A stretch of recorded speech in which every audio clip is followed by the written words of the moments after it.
Uh, Cam is on our technical side today. Becky's in the producer chair. Loretta's in the guest host chair. Good morning. Good morning. We're related. To deny it.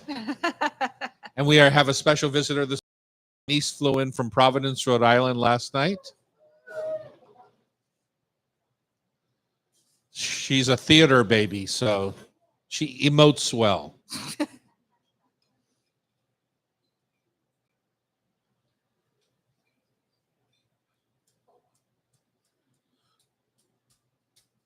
You ready to go? Ready to go. All right, here we go.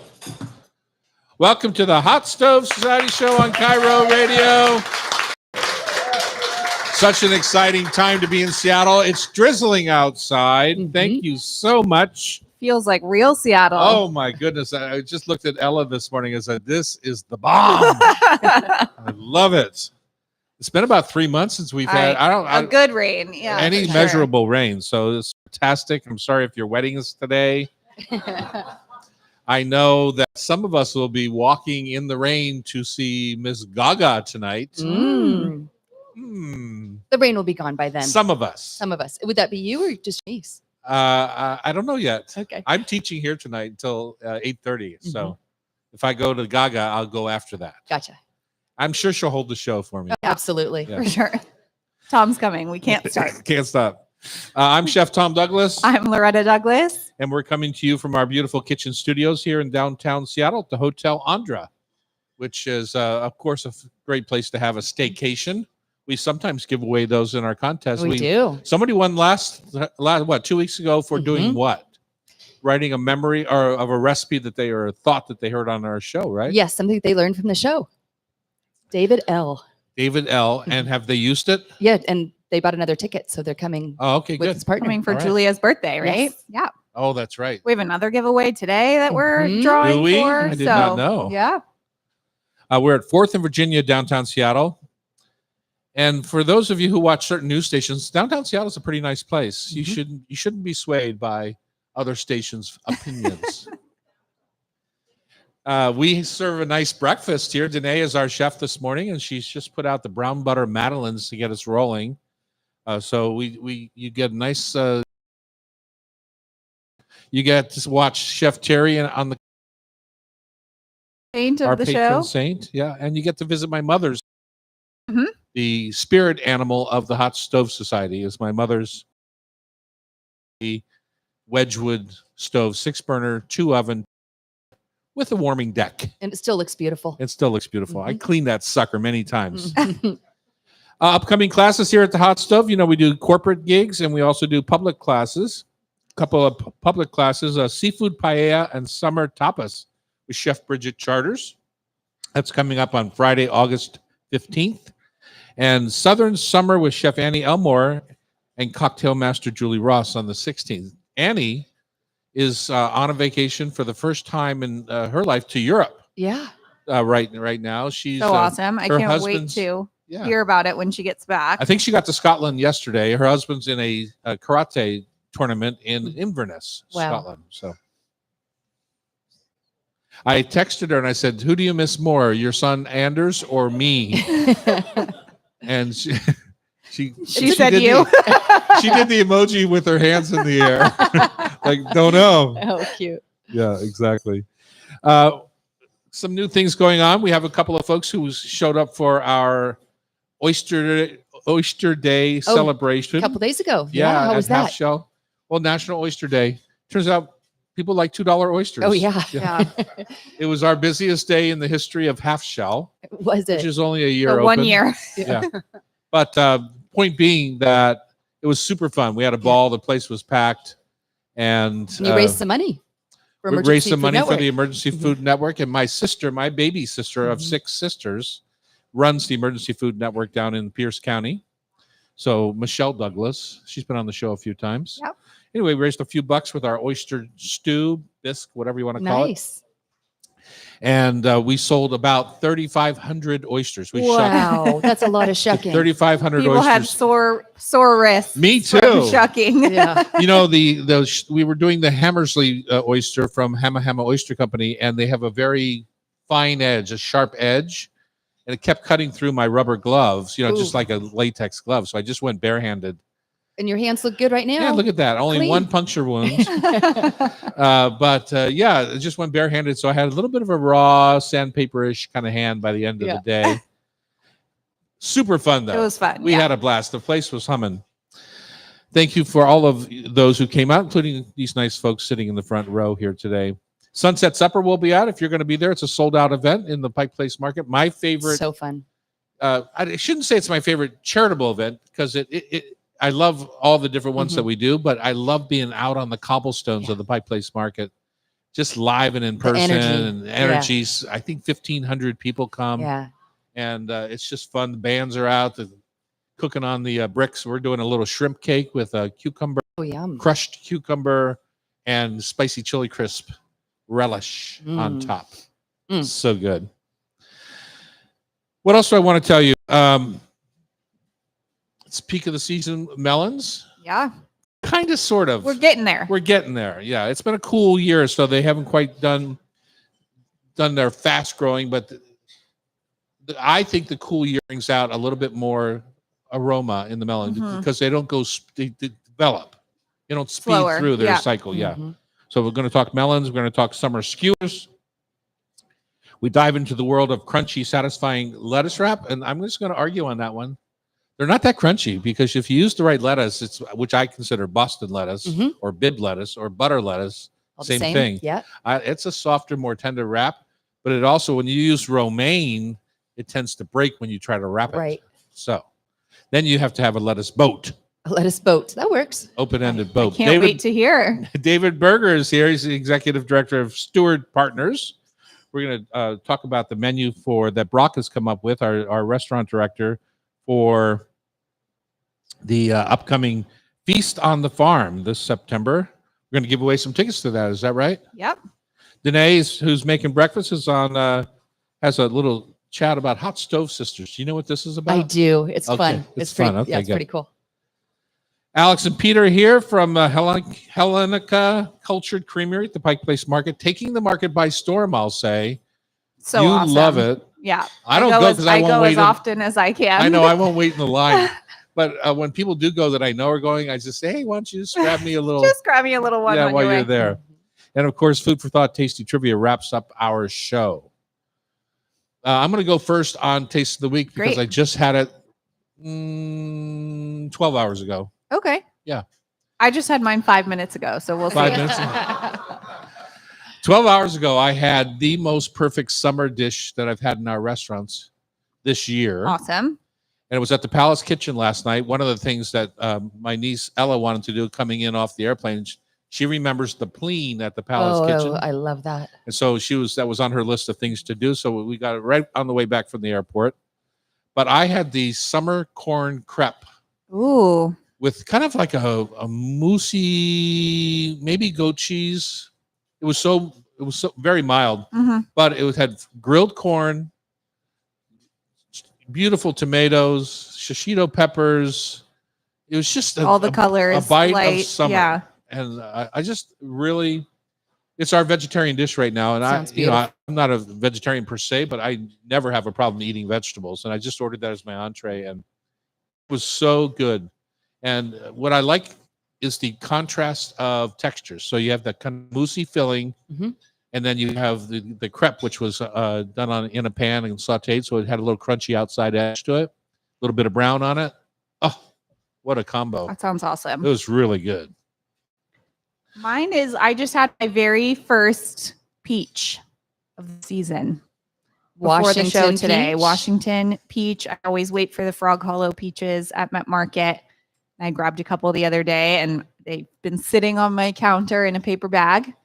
And it was. I thought Frog Hollow was California. Frog Hollow is California, but they had the Washington peach. Peachorama?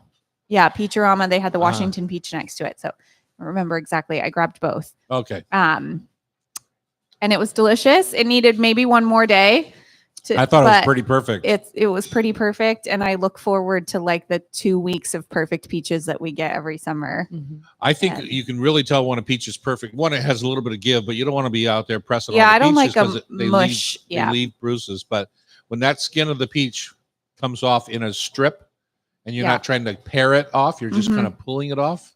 That's a good sign of your peaches Yeah. heading the perfection territory. Well, I look forward to this every year, and kind of the same with melons that we're Uh-huh. going to talk about, Mhm. but they're just perfect for such a short time, and it was such a good little breakfast to have a whole peach there. Your mom brought peaches back from our tree in Prosser, and Oh, she made Yesterday- that slump the other day that was Yeah. so good. it was so good.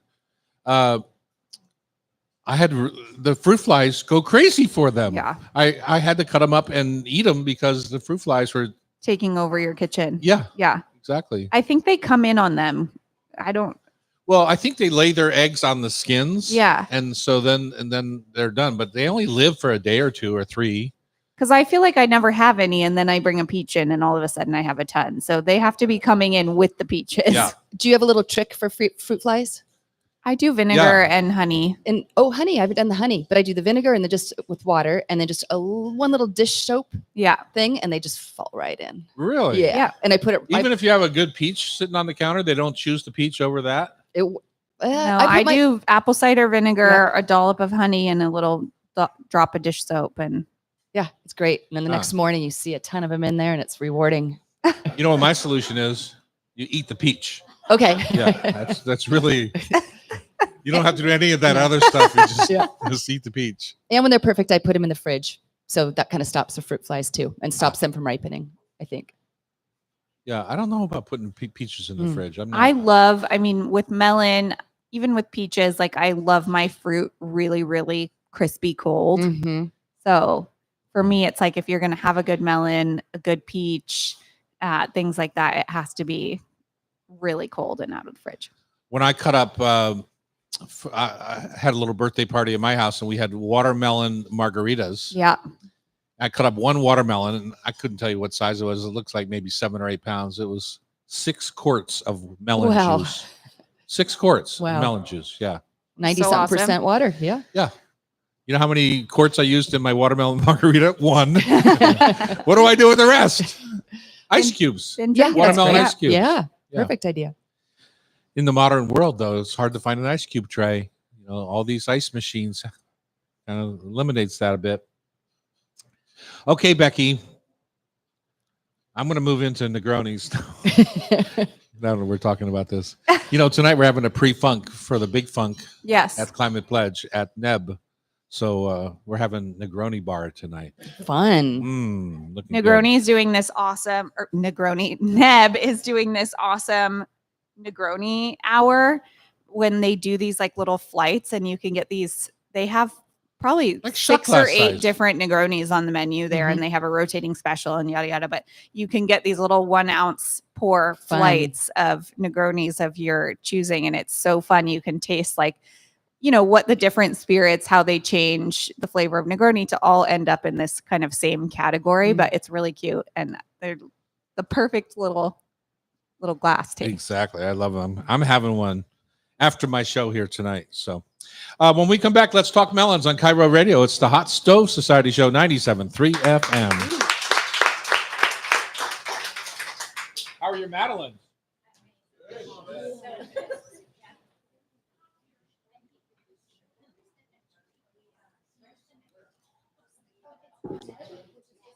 Just across the street, It's across the street. between 3rd and 4th on Virginia.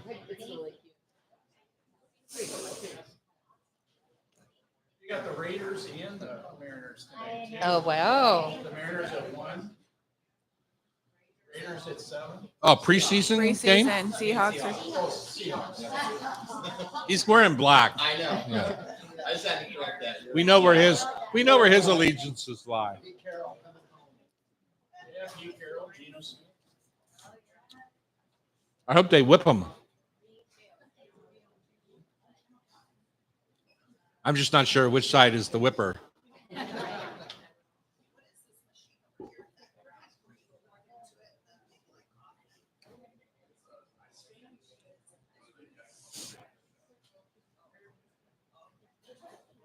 Oh, the Helenica. Oh, yeah. You guys are in for a treat. You guys can bring it in. If you need it to. Yeah. Yeah, this will be fun.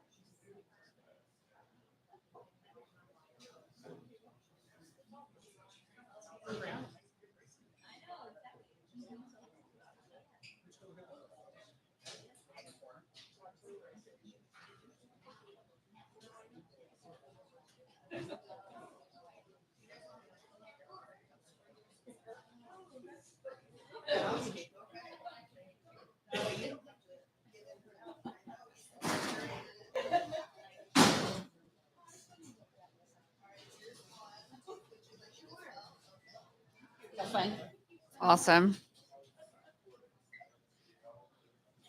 That's going to be our taste. Yeah, no kidding. So I guess you can rent this for your party. I don't know. Hey guys, can you rent this for a party?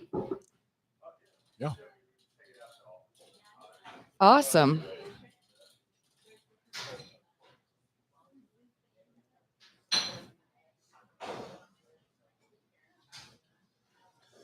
Okay, here we are back in the kitchens at the Hot Stove Society in the Hotel Andra, downtown Seattle. And we're talking melons. It's time. It's summertime. Finally, huh? Yes. I I like that we're saying that it's August. It's pouring and 60 degrees outside right now. but we need it. We haven't had rain in a long time. Yeah. I was at PCC and I saw, we were going to talk tomatoes, but there was just such a beautiful display of these 7 or 8 different melons. Uh-huh. So we'll do tomatoes another week. And when you think about the water supply, I know Mhm. at the farm we're worried about getting our irrigation cut off at Oh. this point. And when you go to your place up at Alpental, Mhm. you must see the lake there that is just, I've never seen it as low as that. Depleted. Yeah. What's it called? Catchis? Catchless. Catchless. No, catchless. Yes. There's Catchless. catchis and catchless. Okay. Yeah, I've never seen it that low before. Yeah. Where you can always tell when you look at the Forest Service cabin that's on the stilts out there. Yep. And then you can see, usually you can see halfway down the stilts and then a quarter. And then it's like, And now it's like you have to walk a half a mile just to get to the water Yeah. from there. I believe that's Tacoma's water supply. I did But not know There's that. 3 of them Mhm. Yeah. out there. So you only can see one from the road. But if you're flying over, you can see there's 3 Yeah. like similar ones. I kind think of that's lined true. up I think there. we are at Green River down here is Seattle, but I think that one is Tacoma, if I'm not mistaken. It's also what helps irrigate Eastern Washington. If Chef Terry was with us, which he is mentally, I'm sure, Mhm. we would be talking Cavillon melons right now because those are those perfect little French melons. They're about the size of a softball, maybe a little bit bigger. Small. Yeah. And when you're in a market in Paris, a street market, and you can smell these melons a block away, I swear. And they are, I think the key to finding a great one is to understanding what it is to be able to pick a ripe melon. Do you have any thoughts on picking a melon? Do you have any wives' tales? I do smell them. Uh-huh. I mean, I feel like if I can't smell anything, then it's not It's ready. probably not ready, yeah. Or it's just a bad melon in the first place, right? Yeah. And then I always like just pick it up and I'll compare like a couple and I want a heavier one usually, Uh-huh. but I think heavier is a good choice. yeah. Let's just talk cantaloupes for a second because Yeah. that's what I'm talking. The Cavignon is a cantaloupe or a musk melon. A muskmelon, yeah. Yeah. On the East Coast, I think they still call them musk Do they? melons, where you don't see that term out here very much. That's just the family, right? Cantaloupe, Yeah. Cavillon, Hannah's Choice. I believe all so, those yeah, kind yeah. of fall into that. Hannah's Choice are the ones your mom grows at our farm, and we look forward to those every year. They Ugh, are just, they're a little so good. later, right? yeah, Yeah, they're not even. excited. They're set now, but they're Mhm. not even near picking time for those. So to me, when I'm trying to pick out a ripe cantaloupe, I see people. It's fun to walk through the the produce section of Yeah. the grocery store, and people trying to figure out. Uh-huh.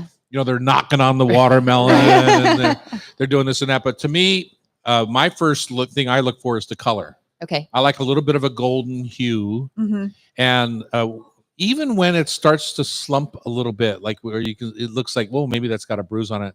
I don't mind that. Okay. I'll cut around the bruise, but when it can bruise like that, it's probably ripe.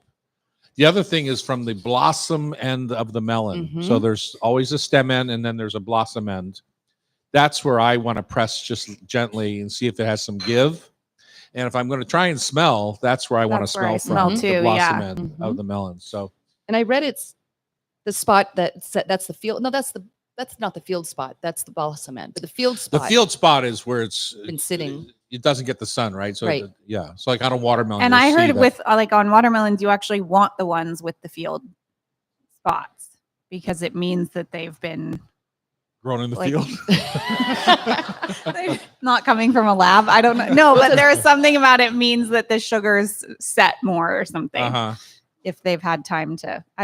Maybe that's just a wives' tale, but I don't now know. I buy the watermelons with the field With the spots, field where spot? before I would like only look for the ones that were perfectly round. Maybe it's just a campaign to sell imperfect melons, could and be. I've been totally gotten by it. Well, I do think that's lovely to know that it's grew in the field. Yeah, Yeah. that Because, all of our came tomatoes from and nature. all the tomatoes and peppers and all those things you see in the grocery store, Yeah, they're hothouse. 12 years, 12 months a year Mhm. are hothouse, not grown in the field. Yeah. Yeah. So look for a golden field spot because apparently a white one means it's not ripe yet. Okay. A muskmelon or cantaloupe that's a little bit green is still not ready to go. Right. Typically. Mhm. So you want a golden hue, a nice aroma.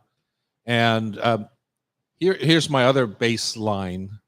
When you walk into a place like Ballard Market or down in the Pike Place Market, any of the big produce stands, generally, and I'm not going to put anyone on the spot, but if they won't give you a taste of something, Mhm. like if you're wondering if the peaches are good or if they have 4 different kinds of peaches, which one is best? A good produce guy will just whip out his little utility knife and just give you a little slice. And we'll be excited about it. And be excited about it, exactly, because he knows. And he'll just give away the rest of the peach. It's not like you're Mhm. wasting anything. Right. And if you look at how much fruit I won't say throw away because a lot of that goes to repurposing for food banks, Mhm. but they're always culling fruit that's not perfect. And so, of course, I'm always looking for fruit that is not perfect Mhm. because that generally means it's either organic or it's at a riper stage than other fruit that is perfect, right? Good A tip. perfect tomato is probably not as ripe as an imperfect tomato. Now, maybe it's just been handled poorly and it's bruised, but most likely Okay. that's not the case. It's just riper and delicious. So Okay. Now, how do you like to use your melons? Let them like some cold and cut up nicely. Yeah, so I cut them and then I put them back in the fridge. I want all surface area to be cold. Sometimes I will even put it Put a plate? in the freezer Oh. will you for put a few will minutes. you put a scoop of ice cubes on top of them, or does that water them down too much? I just don't find it necessary. I Okay. will if I'm like putting it out, I'm going to put them out on the deck or something like that for people to pick at. Then I'll put some ice cubes over top and those will just kind of like melt down. But yeah, for me, muskmelon of any kind must be freezing cold. I love the juice, so I will blend them and have like cantaloupe juice as a treat. I love it's Yeah. great in a cocktail. It's great in a cocktail. Yeah, I love it at bubble tea. the Yeah, the milk tea with milk cantaloupe tea powder. with cantaloupe. Yeah, really Mhm. good. For me, kind of like a perfect melon, a perfect peach, like it just doesn't need anything else to me. So I prefer to just kind of enjoy it plain, but I'm never going to say no to like a beautiful slice of melon with prosciutto or Right. things like that. I do love like the summer melon salads with a lot of herbs, with mint, with basil, feta, things yeah. like that to add that kind of Mhm. savory, little black pepper, add Arugula that too savory goes well element, with it. arugula. Yeah. It needs that almost peppery savory to kind of offset the sweet. So I love those, but peak of the season, like you have the perfect one. I'm not doing anything with it. Cantaloupe and prosciutto kind of got overdone in the world, like tomato bruschetta Yeah. or Mhm. things. It's one of those things again to me where it's like, it's great with a perfect melon and actually good prosciutto, but like you're kind of half unripe cantaloupe from the grocery that maybe you're getting slightly off season and regular meh prosciutto. I'm like, okay, it's not worth it. Yeah, it's not worth It's it. not worth it to me. My mother always salted her cantaloupe, and when you think about prosciutto or olives or things that are salty by nature, feta, Mhm. cheese, that's I think part of the reason they go so well with a sweet melon. Yeah. Is that sweet I like salt a little and- salt.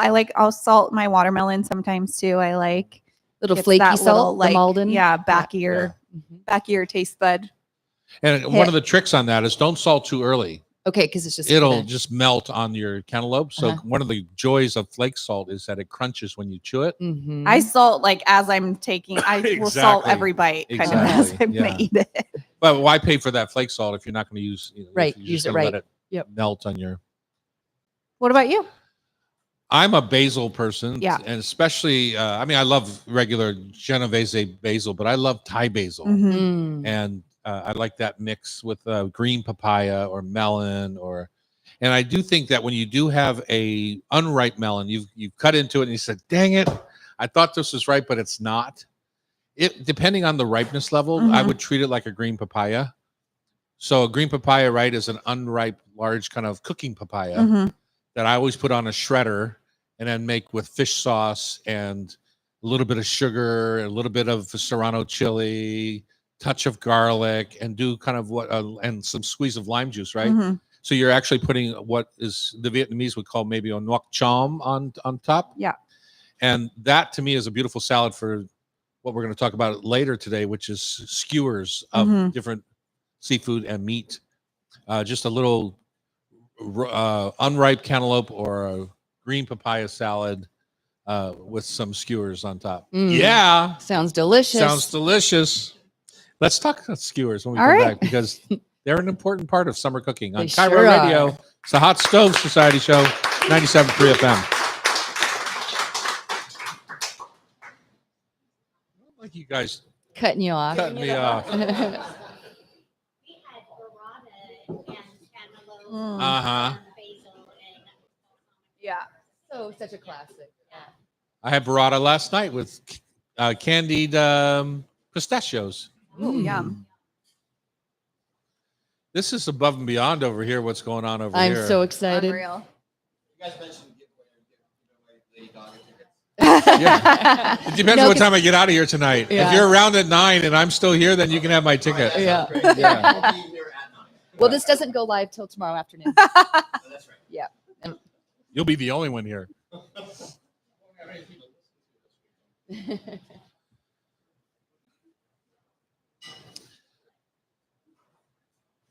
We're going in. Our friend has a box at Climate Pledge, so he has tickets to everything that comes up. And I've never seen a concert from a box. seat. Here's my problem. I'm never going to be able to go back.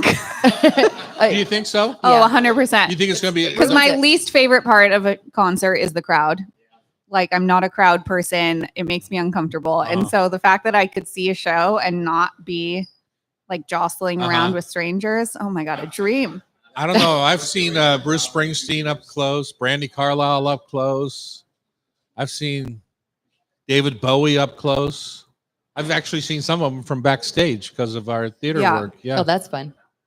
I don't know. That's Yeah, why I'm good with backstage too. yeah, I'm very curious. Mm-hmm. Very curious. Okay. Here we are. We're back in the kitchen on Cairo. The Hot Stove Society kitchens, to be exact. And we've just talked about how to pick a good melon. Perfect melon. And now let's put some skewers with it here on our summer barbecue menu. All right, All right. let's do it. When I think skewers, I think Lola downstairs. We sell so many skewers Yeah. downstairs. And I think what's unique about the Lola skewers, which Lola is a Greek-inspired restaurant from Jackie's grandparents, Grandpa Louis.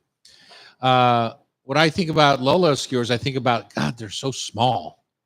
Because when you go out to a Greek restaurant or taverna of some sort, you usually get the big chunks of meat on the skewer, and you literally need a knife and fork to eat the meat. It's not something that you can just pop in your mouth. And so purposely, I'd rather have more skewers, smaller and size, 100%. so that they all cook in the same. A bunch of gristle in the middle. They're all cleaned up and ready to go. Bites.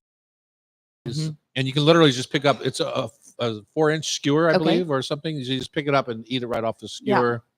And it's not like this big old Caveman. honkin'. Well, I think of the Argentine steakhouses. You know, they Yeah. have the big, like even at the El Gaucho here, in Yeah. town, they have the big skewers. And Mhm. nothing wrong with them. It's a different style, right? So, so when I think about skewers, so at downstairs, the skewers that we do, which you could replicate at home for a summertime menu, we have a hot cast iron skillet that we get smoking hot, and then we cut yellow onion thinly sliced with green onion mixed in with it, and then when you order the skewer from us, it goes on the grill. Each one has its own little glaze that we determined for that particular dish, but they all get the same cast iron sizzle treatment. So when the the cast iron comes out of the broiler, which is where it gets super hot. You put the onions on with a little bit of olive oil and lemon zest, and the lemon burns and the onions burn into a dark caramelization. Mhm. And then you put the skewers on top, and then we drizzle a little Ouzo. oompa over Oh. top. Oompa. We drizzle a little ouzo over top, and that just goes crazy and sizzles up. But ouzo has got a lot of sugar in it, Yeah.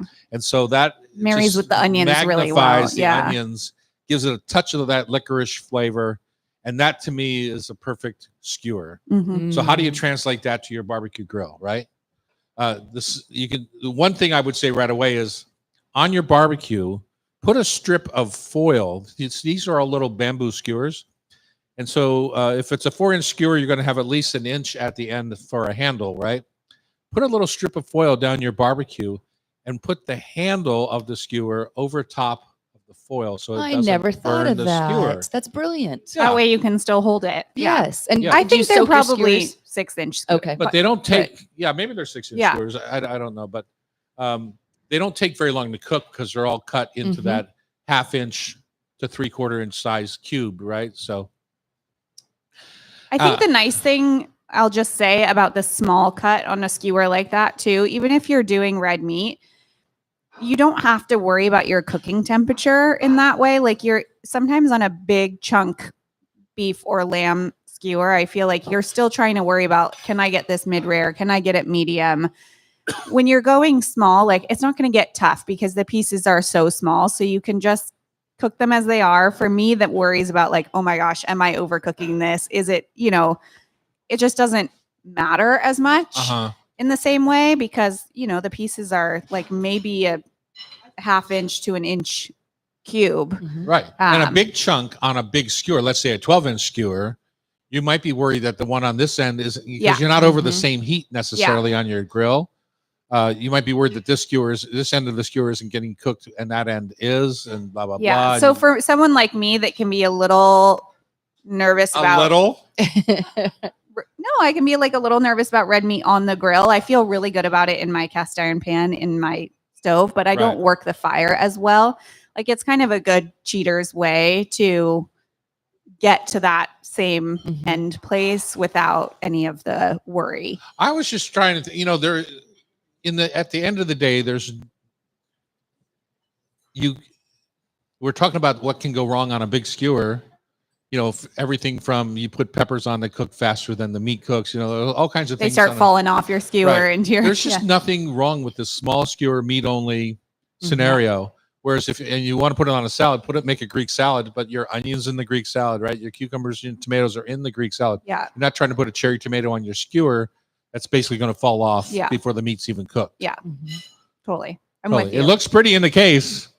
yeah. It looks like, oh man, I could do that. And then Mhm. when you actually fulfill the cooking process, they kind of get funky. Also, like we do salmon skewers downstairs, and I think trying to do a big chunk of salmon, it's just gonna break apart and fall off your skewer. But when you have less weight on the skewer, you can actually do like a really beautiful grilled salmon skewer, and it doesn't fall apart because it's in smaller pieces. Yeah. I would like to talk about kefta because All right. talking about Mhm. skewers in that way, like a good kefta kebab is like it's an ultimate food for me. Uh-huh. But I've never actually made them on the grill like that before. And sometimes I see them pre-done in the grocery store, but how would you do small in the same way for a kefta?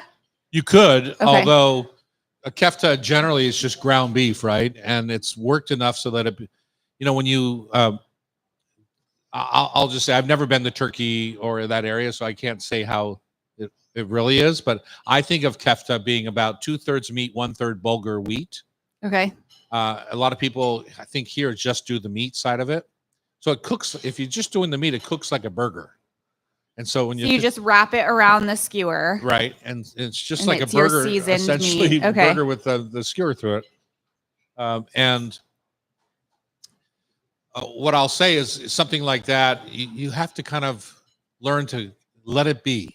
Okay. When you start to try and move that kefta around your grill when it's still raw, that's when it starts to break apart. Okay. So you have to set it and forget it on some things. It's like cooking a piece of fish on the grill. Mhm. Number one, you never put it on the hot side of the grill, right? You put it on the edge or move it to the less hot side of your grill, the edge of your fire line.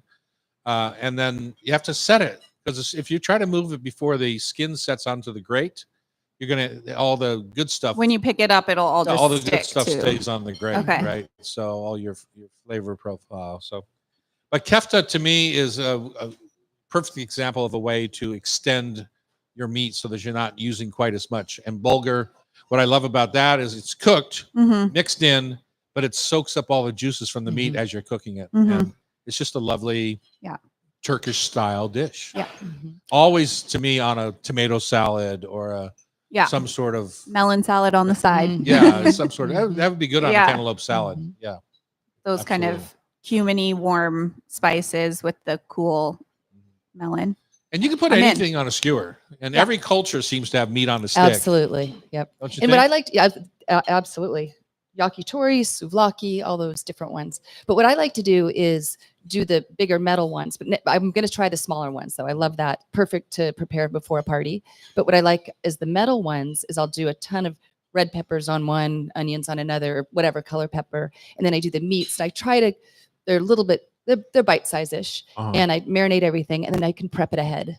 And then what I do is I don't like the waste. So I just, after I pull it off the grill, then I plate it and I just take everything off the skewer. Uh-huh. So then it's just, I like that idea though. Like if you want the flavor of the grilled pepper, the Mhm. grilled onion, things like that, doing them on their own skewers so you control the way those are cooked versus the meat, instead of stacking them. yeah, I would You never end up put with- multiple things yeah. on a skewer because I wouldn't be confident that it would cook at the same time.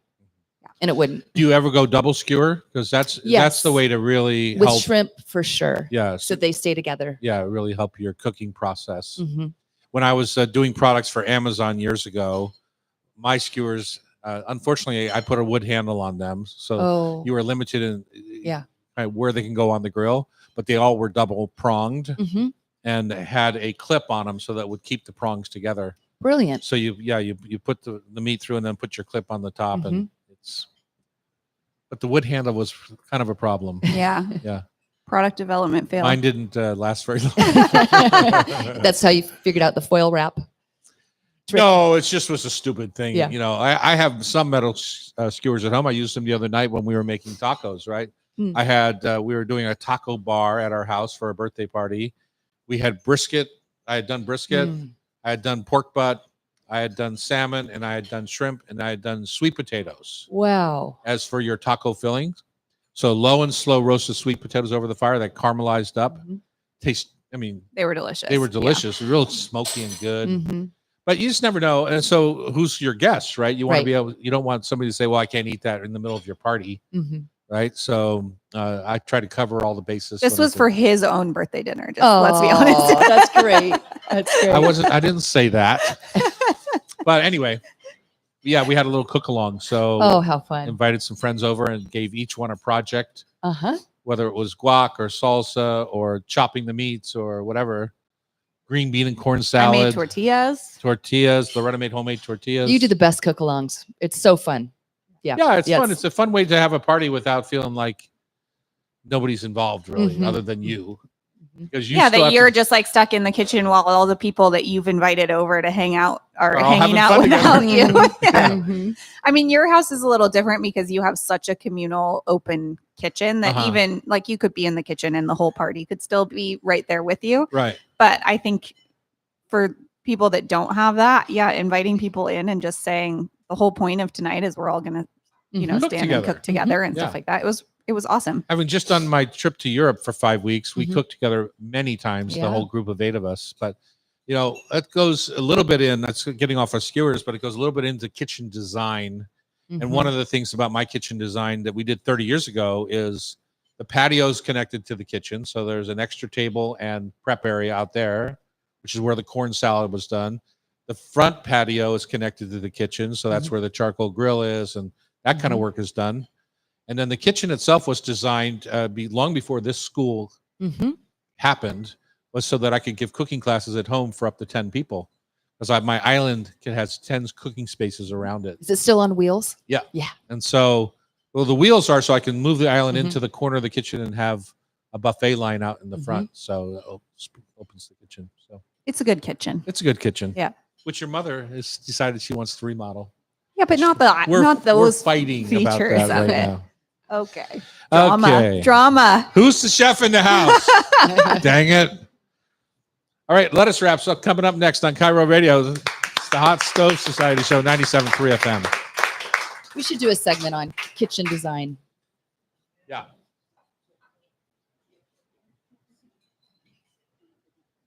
In case you're wondering, they specifically make their fried eggs with the crispy edge the way I asked them to, because I love that.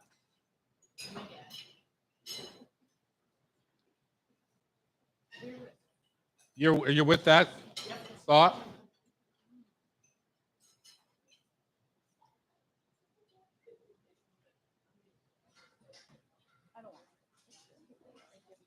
Nice job, Danae and Ella. Ella's been here for 12 hours. She's already at work.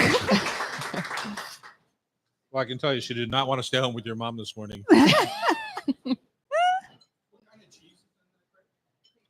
Beechers, flagship.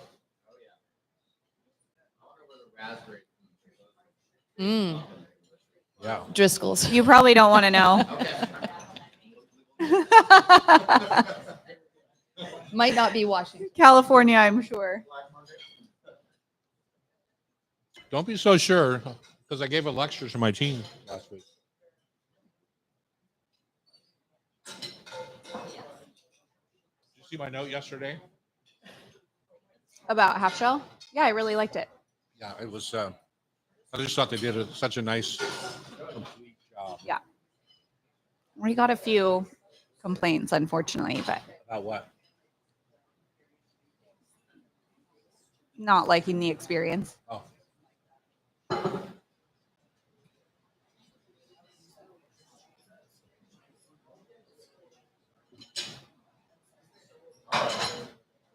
Better wait for me.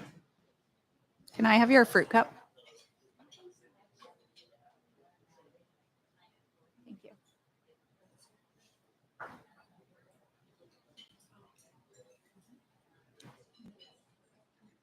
I see some empty plates. That's good.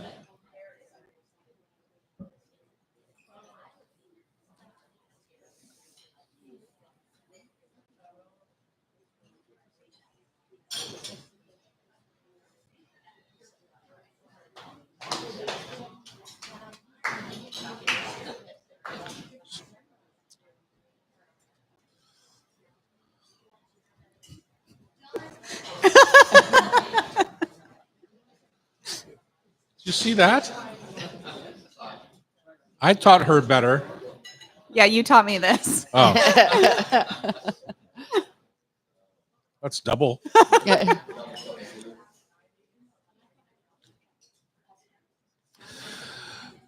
All right, we're going to wrap up our self-help hour here on the Hot Stove Show. Some ideas for summertime fun while you're cooking. We've talked melons. We've talked skewers. And now we're going to talk lettuce wraps. Perfect. And my favorite thing that when Becky did the show sheet was the I knew she that you gave were credit commenting to about P.F. this. Chang's for the cult nature of lettuce wraps. In 1993. P.F. Chang's. You don't agree? No, I don't agree. Oh my Lord. How do you know? You've never eaten at a PF Chang. I have eaten. We used to have one downtown before they went out of business. Mhm. Just saying. It's because they weren't selling lettuce Wild wraps Ginger had lettuce wraps before P.F. 5 Chang's. years before Okay. P.F. Chang's even.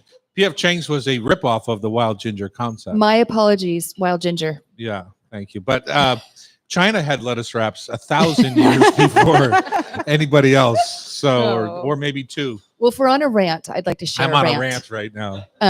I wanted to bring this subject up because I had lettuce wraps. I'm not going to say the restaurant, but it's one of my favorites, and it was gorgeous. It was a Well, it sea must bass. not be one of ours. I can tell No, you that. it wasn't because it was in Kirkland. Yeah. But no, definitely wasn't yours. It had sea bass, black bean vinaigrette, cashews, and daikon, radish, and herbs. Uh huh. And it was really pretty. But the lettuce was like a green leaf, soft one. Uh huh. You wrap it in, and it just made a mess. And it was both my husband and I were like, "This is ridiculous." So I just made it into a chopped salad and it was Right. delicious, but Uh-huh. it was a miss with the wrong lettuce for sure. Uh-huh. And that was green leaf. Did you overstuff it? Did you think you could put more filling in than what you should No, have? it really, the lettuce, they shouldn't have served it. The lettuce itself was just was bad. already Kind of ready. It was, disintegrating. it was the Yeah. wrong lettuce. Yeah. And it was Because a green miss. leaf is not untypical. Right, If you I've go used it to if you go before. to a Vietnamese restaurant Yeah. and get like their crepe, their coconut crepe, Mhm. they'll give you green leaf to wrap that in with herbs So good. and dip in the nuoc cham. Mhm. But green leaf is not all that unusual. And the other one that I had suggested in the opening of the show, butter lettuce, is very Yeah. tender. Yeah. The problem is that people want to Overstuff. fill it. Okay. just like they do. Americans love that with tacos too, right? We want Mm-hmm. to put too much in. Yeah, it should almost be like a 1 to 2 bite wrap Uh-huh. situation. Right. Like it's not a burrito. It's not a I can't lettuce. roll My burrito. issue though, when I feel like I get lettuce wraps in restaurants, is that they don't give me enough lettuce to do that with. Right. Like I'm Ah. getting 3 pieces of lettuce, but I have enough filling for 12. 100%. There's my agree. rant. I'm Okay. adding to your rant, Becky. Thank you. Thank you. So we're done with the now. So let's not So let's make be them. on the positive Let's side. let's do these right. All right. My favorite is not on the healthy. Like you're like, oh, a healthy lettuce wrap. And I'm like, oh, put a crispy imperial roll inside. Ooh, But that's what I yeah. like. Well, not untypical. Yeah, I feel like it's very common in Vietnamese restaurants that they give you the lettuce to wrap, and they also they'll give you their Metal fried roll Oh. or whatever it is doesn't have the noodle Mhm. inside it. Like some, I think, Yeah, a lot in have Chinese taro- egg a lot rolls have and things taro like in that. them, It's yeah. more common that you get like the glass noodles inside, but I like when they're not inside, and then you're making your lettuce wrap with the noodles on that. Outside, and then your crispy wrap, and then your pickled carrot and radish. I gotta say, I think that's a Loretta Douglas variation because I've never seen that in an Asian or a Vietnamese restaurant. P.F. Chang I just started had it at Babar. At Last Babar, they week, gave you yeah. the noodles on the Mm. side. Mhm. Uh-huh. And I love their imperial rolls because that's in the Rice paper. rice paper, Yeah. so it gets like bubbly, Crunchy. Yeah. with the- Sticky. Yeah. Yeah. Mhm. I like Really it too. But, But if you're going to have a lettuce wrap, that's the safest one to have to eliminate your problem. Right. Which is to have a vegetable spring roll that's all wrapped up tight, fried crisp, Mhm. then put that in the lettuce. And to me, a because lettuce it's wrap, already wrapped. Yeah, I know exactly. There Can't you fall go. out that way. Yeah, can't make a mess. To me, the key to that being all it can be is you take that lettuce, you open it up, and you put a few shredded carrots in there. Maybe they're pickled, maybe they're not. Mhm. You put a little bit of mint, a little bit of Thai basil, a little bit of cilantro. Mhm. Then you put your spring roll on top, and then you wrap the whole thing together because I love that taste of the fresh herb. The herbs are when you so bite key. into I it, think in yeah. any of them, the herbs are so Mhm. key. Like if you're doing the one of my favorite Vietnamese foods is the bo la lat, the lalot leaf wrapped Mhm. beef, Mhm. and you get that often to put inside of a lettuce wrap, but that's wrapped in like in the lalot leaf, which has like this very pungent, perfumey herbal flavor also. Yeah. And to me, like the herbs are the key part of a successful lettuce wrap. Well, there, especially on something cooked like la la Yeah. beef, where anytime you cook something, even if you take basil and then you cook the basil, they have different fragrance. That fresh basil is going to be more fragrant, Yeah. aromatic than the cooked basil. So that's a good way to kind of balance out your dish. Typical filling options that you'll find in restaurants. One, I think the most common is chicken or pork. Yep. You'll Ground. find Yeah. like the in larb Chinatown, style, yeah, kind of the yeah, ground. But in Chinatown, you'll find it with pigeon a lot of squab or Okay. pigeon. Yeah, and that's very typical. You see that on a lot of dim sum menus in the world. And then that is cooked typically with hoisin, soy sauce, rice vinegar, sesame oil. And it's all kind of chopped up into not necessarily like larb where it's ground meat, Okay. but it's more chopped into small chunks, marinated, and then wok seared. And typically you'll see it come out, they'll put it into a bowl and make a press out of it onto your plate. So it comes out like this upside down bowl of filling, which I find charming. And then what kind of sauce? The sauce is in the marinade. It is in that So one. Yeah. In my mind, you don't need to be messing around. If it's seasoned correctly, you don't need to add a sauce. Okay. It just once makes you- the once you drippy have your makes it filling. drippy and a Yeah, problem. exactly. Okay. That was It's a little probably bit like mushu. Mushu, you add hoisin into your Pancake. pancake, Right. right? But this you don't need to. maybe that was part of my problem. They had a nice sauce and I put too much of it and it was drippy and falling through and They're not the cleanest food. no. You know, this is a world that has a few messes in it, and you should embrace it. Yes. And I know you're a very kept person, right? Well, I like to. Well, I you're need always another in lovely napkin. condition, Oh. ironed clothes. You know. Oh, I things- don't iron. I don't own anything I have to iron. You don't buy anything that needs Correct. iron. Correct. Correct. But my point is that you are very She's kempt. you're Yeah. I don't want What did you sticky call her? fingers. Kempt. Kempt. Is that I don't know. Never heard it. Yeah, like you can be KEMPT? yeah. Kempt. That sounds bad. if you're unkempt, you're Okay, a mess. If yeah, you're kempt, you're Back to lettuce You're wraps. together. Okay. Your lettuce wraps Let's were have kempt. unkempt. Yes, they were unkempt, and it was even my husband complained. Yeah. Yeah. Oh, sorry. Back to the positive. Well, you mentioned sea bass. That is another Yes. one. I gave up on sea bass years ago because Mhm. it was on the endangered list. It's starting to make a comeback at this point. Yeah, which this is one was nice. on the sustainable list. Yeah, Yep. nice to see. And you want to know, Monterey Bay Aquarium has a smart catch program. Mhm. Just pull it up on your phone. Yep. No more excuses. Remember we used to carry around those little cards. Yeah, Now I do it's an app. remember. Now it's an Yeah, app. Yeah. yeah. So it's makes it easy to figure out Mhm. what you can buy at the seafood market Mhm. and what you shouldn't. I mean, of course, you can buy anything. Right. I feel like There's- we've made a whole meal because now you could have your lemon salad, you could grill your skewers, you could take the meat off your skewer and put it into your lettuce wrap. And we're, Especially the small skewers. yeah, we're Yep. done. You could have Yeah. pita on the side and lettuce on the side. Perfect. Do your choice. Both. Pita.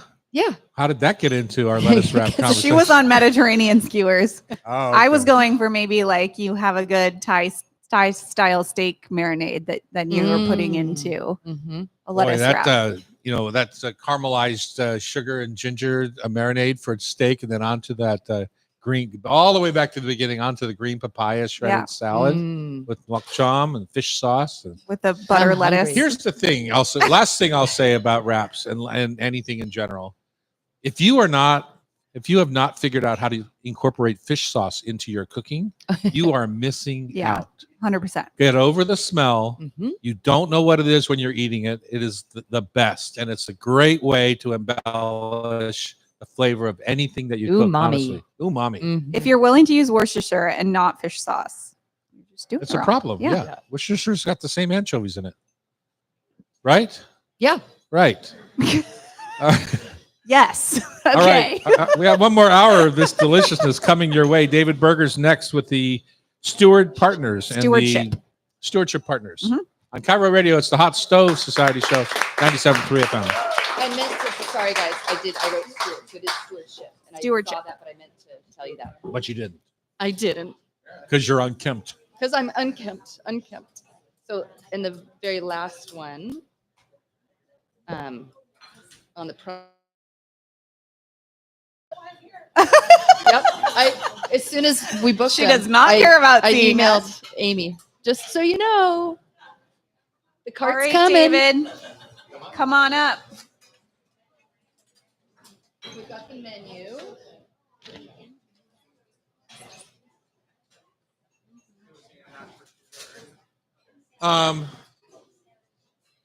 Can we get help for Danae to clear, please?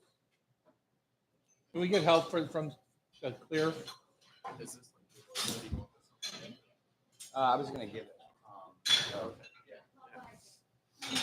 Who doesn't need a nice tote? You want to put it right there? Get it on camera. Or whatever you want to do.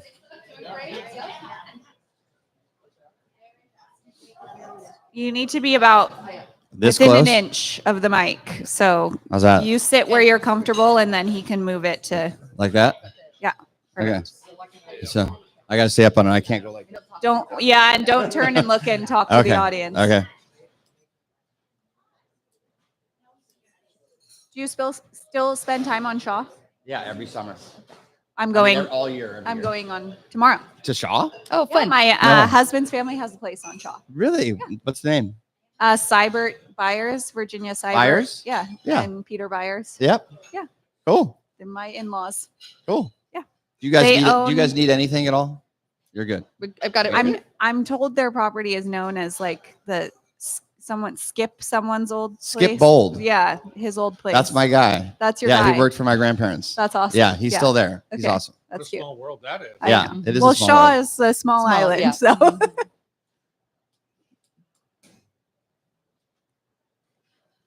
But yeah, be on Yeah. the 3:45 ferry. Nice. Can Great. you get a You're- reservation coming back or just Today? You don't need a reservation Wow. getting coming back, just going up. Yeah, but Yeah. you kind of then you don't get on, right? They don't have reservations for Shaw coming down. It's the only island they don't have that. Lopez too. Oh, Lopez, they don't have it either. Oh, I guess it's just Do Orcas and do the Friday. nuns still come out? The nuns don't anymore. They're all so dead? that was about 15 years ago. They sold it, Uh-huh.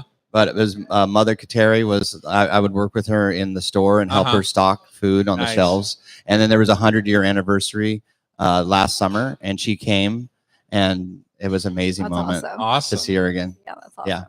I have mixed feelings about the sisters, having had them as my teachers in high school.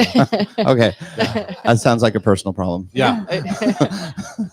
The good news is they used to, behind the convent, probably shouldn't say this, but I'm going to anyway. Yeah. They used to hang all their laundry behind the convent on the clotheslines, including all their Oh, interesting. Skivvies. skivvies. Wow. And we stole their bras and I made, bet you did. and made slingshots out of them. Oh, that's of course you did. Oh yeah. Oh yeah. It was wasn't it a mono? Was it one woman that would talk? Well, yeah. She's yes. Yeah. Yeah. Yeah. Yeah. Well, in case you didn't know, Will they you, make will great you guys go slingshots. through the menu I'm sure that's what David if you want did to? against I'm Goliath. not going to read through the Yeah. menu. I just want. Yeah. I got that for you. I think the key is that's just there for if we have time. Yeah. But Oh, talking great. about Brock, but talking about the work you're doing. That's and, great. And the event. Oh, and And a bowl, and a raffle. And a drawing. Okay.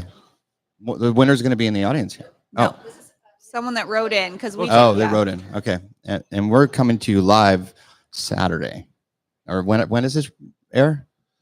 This will be on Saturday and Sunday on Cairo. Got You it. can get it anytime by podcast. Cool. Or you could be watching right now or pick up our YouTube channel anytime during the week Awesome. and pick it up. So Great. Yep. Yeah. Yep. Yeah. If So you're if you're not if you- supposed to be with this lady, you should really be careful. pull the Coldplay move and duck.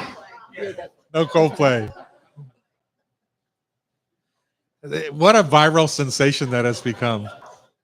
Did you see the one that Sue Bird just did at the Storm game last Uh-uh. night? Oh my God, it was amazing. She and Megan Rapinoe are like sitting courtside Uh-huh. and they pan and they're like, and Sue Bird's here. And her seat's empty and they pan up and her and the mascot are like up in the stands. oh, that's hilarious.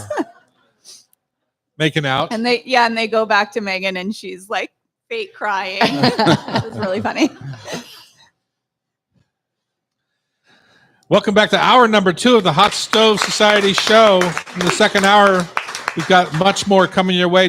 Danae McLaughlin is here. She's going to dish on the Hot Stove Sisters, which I don't know anything about. This is going to be news to me.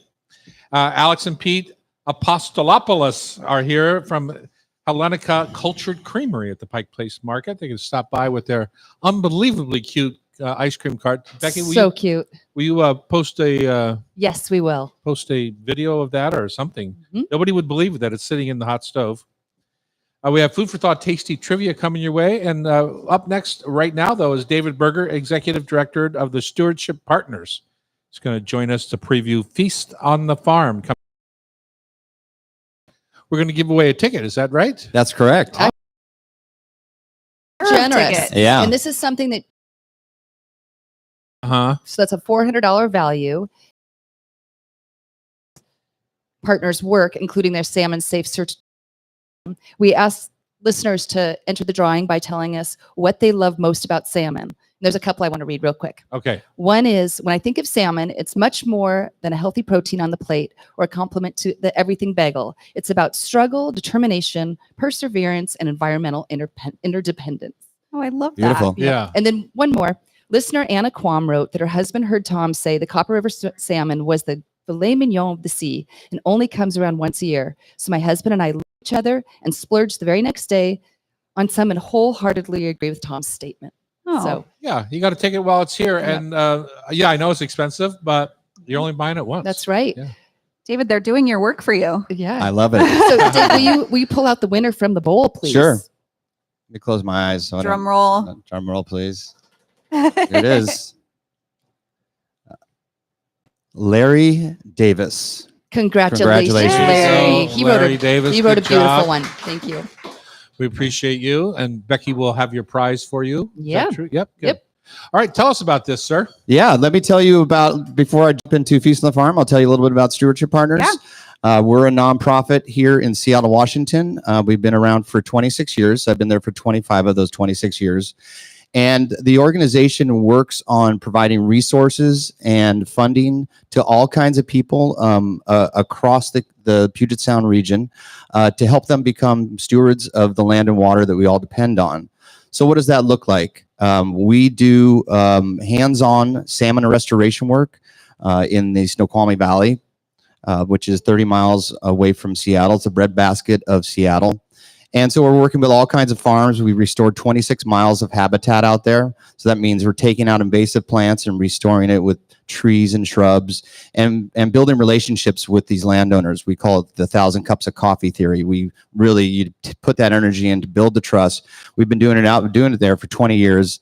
And that's a program where people can volunteer, come out and plant trees with us. There's the adoptive buffer program where they can come out and get involved. Our other program to get involved with is the Salmon Safe certification program. Salmon Safe, we brought it to Seattle, Washington in 2004. That certifies farms and vineyards for their practices that protect fish and wildlife. So it's a third-party certification. You can find the logo on the back of a lot of wine bottles. We're featuring at Feast on the Farm this year, and just a bunch of across the Puget Sound that you can purchase their produce at. And then our kind of our latest, not latest program, but one that kind of takes and into the urban areas is kind of just green infrastructure, which is taking where the built environment has really taken habitat away and making those properties, that land, act as it did before the forest that would capture that rain. One of the biggest problems we have right now is the polluted runoff coming from our neighborhoods, from our roads. And there's a chemical in tire dust called 6-ppdq. And when salmon come in contact with it, specifically coho salmon, they die, whether they're juveniles migrating out or adults coming back. And so we've created a technology called Box of Rain. It's the adopted downspout program. We're working with Washington State Department of Transportation, and we're diverting that water into these boxes and removing up to 97% of that 6-ppdq chemical. And that's at the Ship Canal Bridge. It has the highest traffic volume in the state. It's about 200,000 cars a day. So those are kind of our key programs that we're working on. You know, we have 80,000 people moving to the Puget Sound every year. It's a lot of people. It's good for business, but it's a real impact on the environment. So we're really at a pinnacle moment of our lives to really literally dig in, help plant trees, get engaged, get involved. There's all kinds of ways to make a difference. It's not just recycling and doing these types of things. We all have a really important part to play. We explain to people why it's so important to recreate the habitat along the streams, because to me, it's one of the most, we've participated for years, one of the most important things that can happen. Yeah. So, I mean, we talked to some of the writers that submitted. The salmon are such an incredible species that come up to a river and spawn and come back and do that cycle again. That they need clean water and they need clean gravel. And the restoration work that's done is helping to filter out sediment that can cover up spawning beds and suffocate those eggs. And then also we're planting trees so that in the future, those trees can fall into the river, which creates the kind of complex habitat with pools and riffles that's required for productive habitat. Like we have pristine habitat in Alaska and on the coast of Washington. But we're really working in a built environment that's been modified. But we're seeing salmon come back to areas where we can open up blockages and allow them to spawn and utilize habitat that's been blocked for years. So it's really critical to have that complex habitat, not just for wild salmon, but for a corridor for wildlife to move up and down these rivers. And that includes birds and cougars and all kinds of species. And a simple thing like a shade tree changes the dynamic of a river, right? So, Yeah, big time. So awesome. So I got involved because they reached out to us about partnering with them on this annual event that they do called Feast on the Farm, which is held at Griffin Creek Farm, kind of formerly known as Full Circle Farm. Some people know Full Circle Farm more, but Griffin Creek Farm. And Griffin Creek Farm was the first ever salmon safe farm that you guys certified, right? Which is why you've been partnering with them for so long. That's correct. Yeah, the first salmon safe one of four first salmon safe farms, and one of our first places that we did salmon restoration work. So you go there and there's a forest along the river. And Wendy's been on this program, and Andrew, her husband, their kids were out there when they were 2 years old, 3 years old, planting the trees, and now they're off to college. And you can walk through this forest, and it's cool in there, and it's an incredible thing when everybody's part of creating this legacy that's so important for everyone.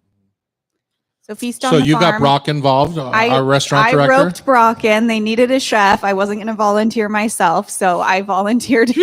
I volunteered Brock. Well, it's quite an honor. You've been doing it for 15 years, right? And you get one guest chef every year. Yeah, this will be our 16th year. Yeah. The event takes place, as you said, at Griffin Creek Farm in Carnation, but we've jumped around to some different farms. And it's just an incredible way to get people out to connect with our mission, to see where their food's grown. And when you get out there and you're sitting in the field and the sun is setting behind you, and there's nothing like it. I mean, and then we have local chefs. Chef Brock has been incredible to work with. I have to say he's been the best chef to communicate with. I mean, that's not surprising. That's why you're not working with me. Yeah. He's on top of stuff. We're really excited this year. So we have 150 guests. They come out. They have an appetizers portion of the evening, and then sit down for dinner. And afterwards, they get one of these bags that I'll give you guys, and then the bag's full of fresh veggies. Mir's giving us some water bottles to put in there, and there's going to be some rub with love in there as well. Rub in there.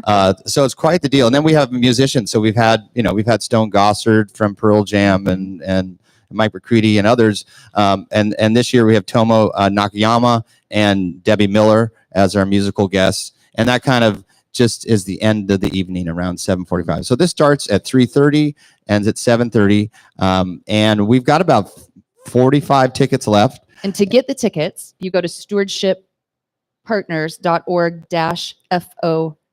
I'd say there's an easier one. It's just feastonthefarm.org. It didn't work for me. feastonthefarm.org. And you can just get tickets right there. Okay, so that or Stewardship Partners, you should. Or stewardshippartners.org. You'll be able to find tickets. Yep. And there'll be directions to the farm. Yeah, once you buy your ticket, we'll give you directions. But I think this will be sold out in the next couple of weeks.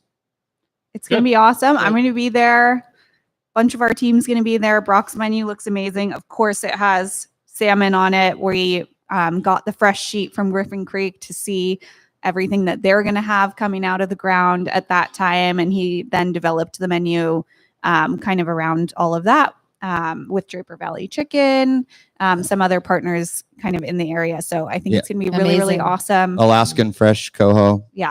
Great cause. So yeah, it's coming up September 6th, and we would love to see anybody there. Thank you so much, David. Thanks for having me on. David. Absolutely.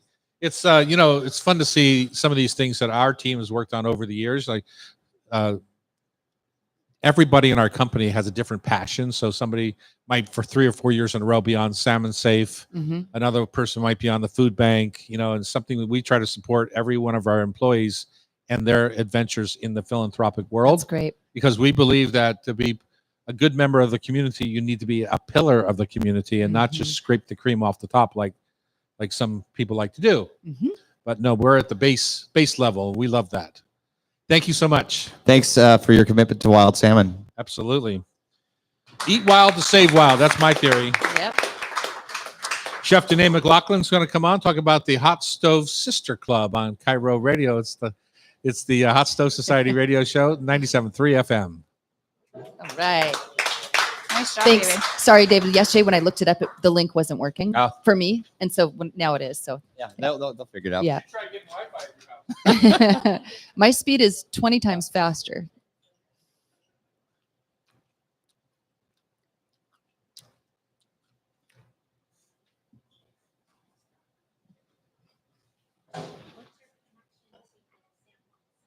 Oh, I grew up going to Tucson every summer. Still do.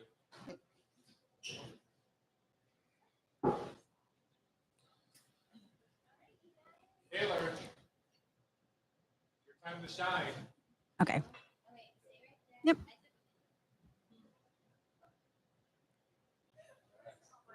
How was the ball game? Yeah? Yes, you did. Tony lost again last night, too. Oh, did they? Yeah, I haven't heard good things.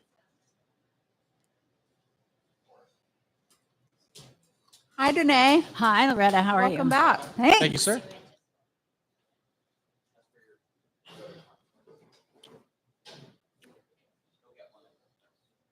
You should come.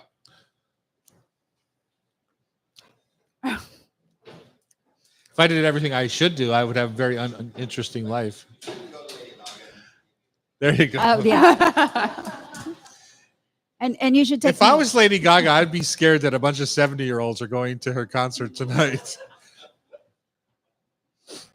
I hope there's some youngsters. You went last night? Was it? Did they all have silver hair, or were there some young people there too? Okay, good. Good. What are you going to wear tonight? Alex and Pete, you've been so, and I don't know your name. Cindy, you've been so patient. I'm sorry that you had to come so early. You're doing okay? Did you like breakfast? Yeah, okay. the machine is so quiet.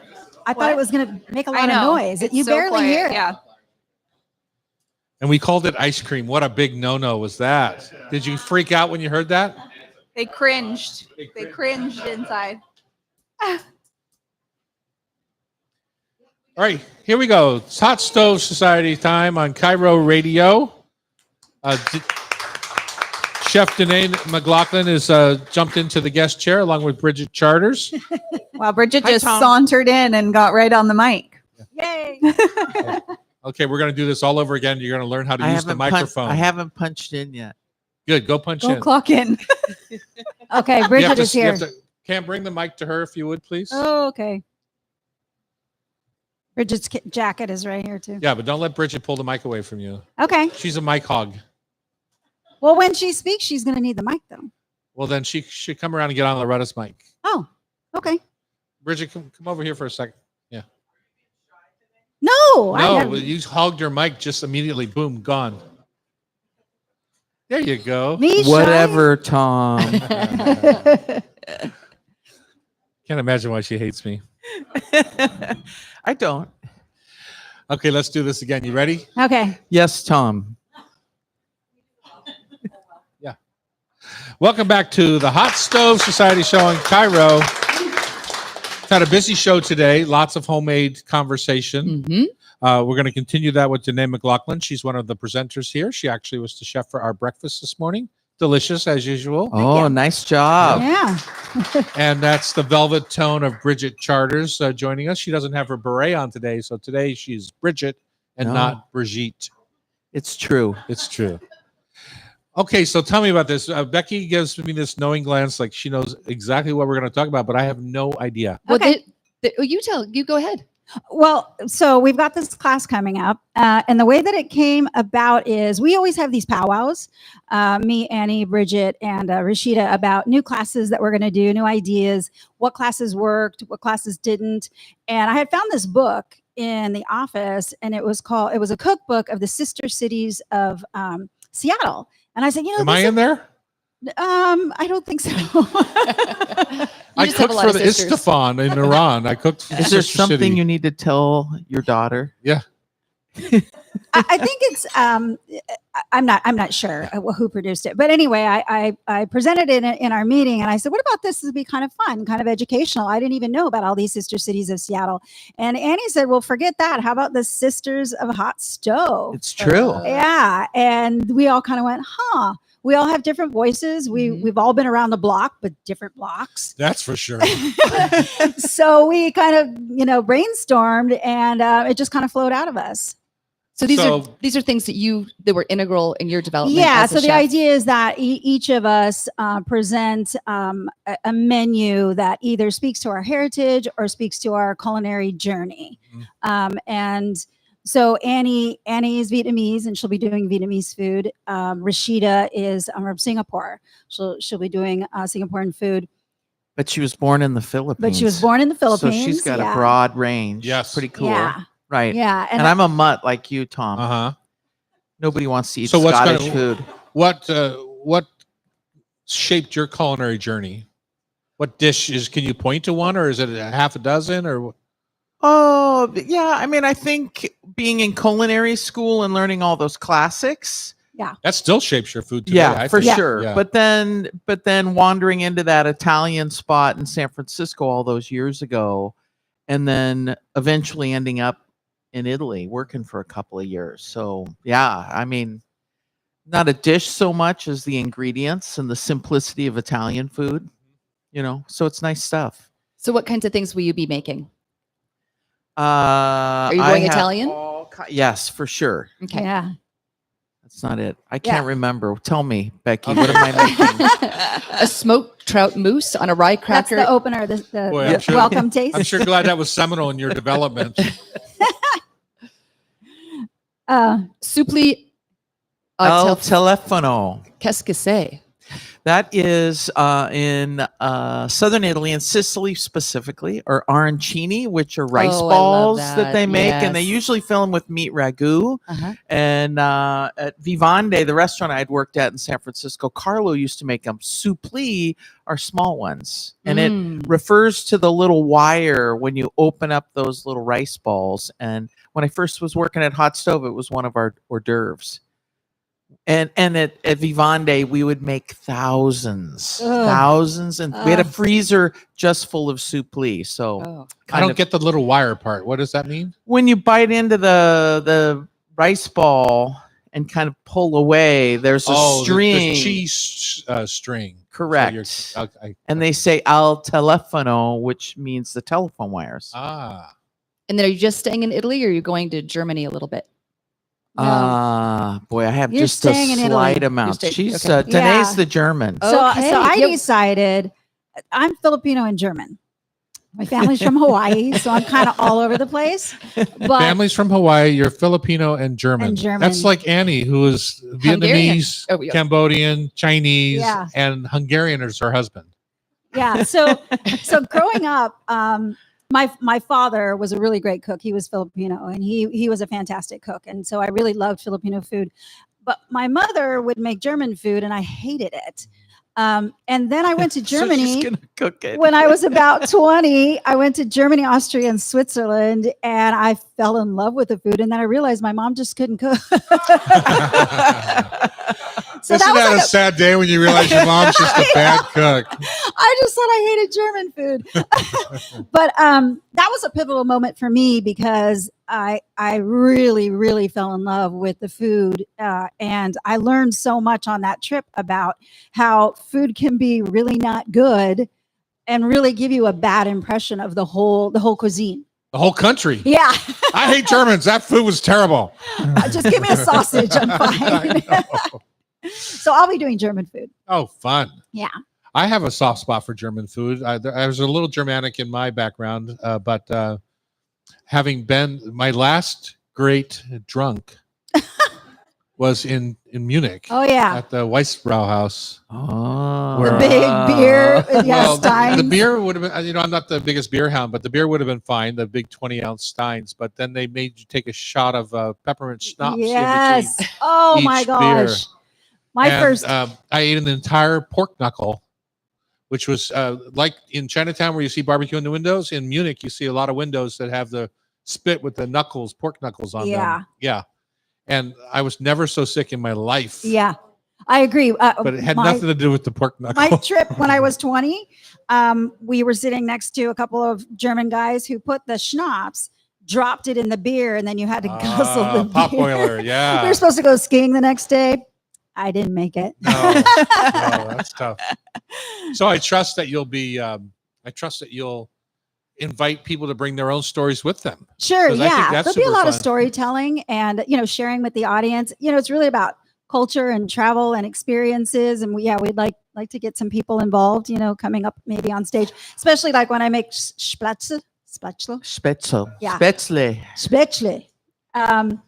I have a little trick that I use, and it works out pretty good. Do So ya? yeah. My And then- trick is a perforated hotel pan Mine is a colander, colander. but it Oh, has to that's be a a good very idea. specific kind, and it has to fit the pot. You pour it into the pot, you push it through, and it makes those Right. perfect little dumplings. But it has to be a specific colander. And to have a flexible board scraper is very helpful too. In Yes. that scenario. And then to speak to Annie, Annie and I have done some classes together, Vietnamese and French.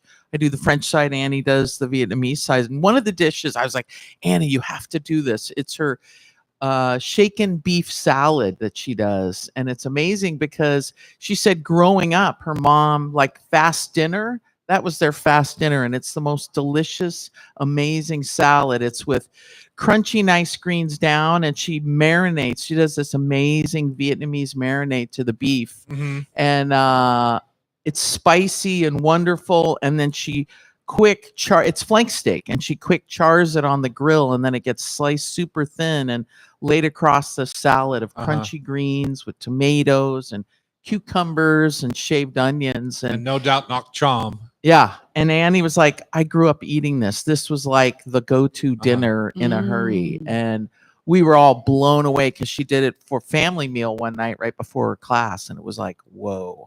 This So is going to good. be a big meal for folks. 'Cause Yeah, you've got I mean, there's- four appetizers, 4 mains, 4 desserts. Mhm. Wow. So it's all not hands And there'll be, all done. tasting portions. Yeah. But yeah, we're making complete meals.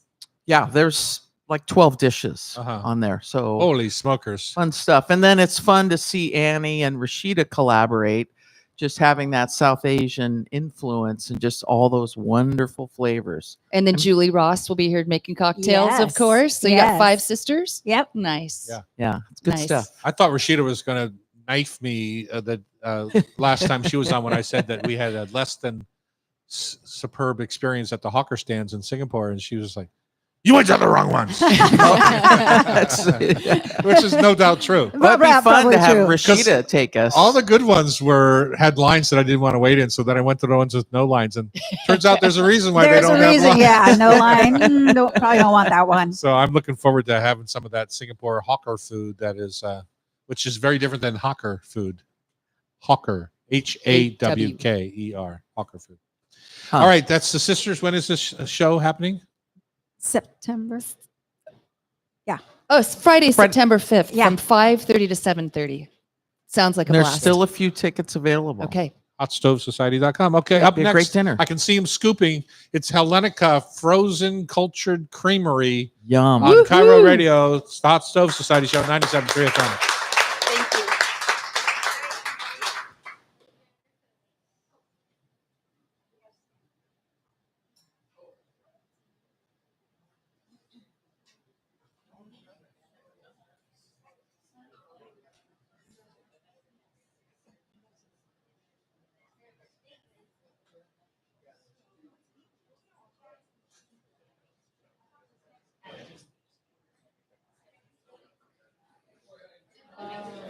Huh? No, I know.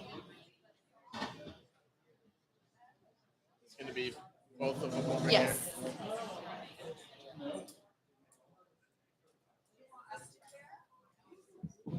That's okay. No, we're fine. Yeah. You don't need me.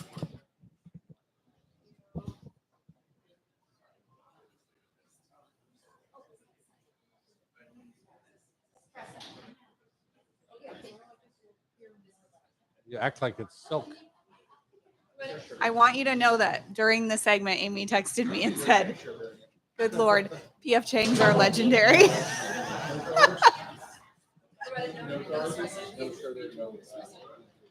Is there a different? Is there a? Okay, yeah.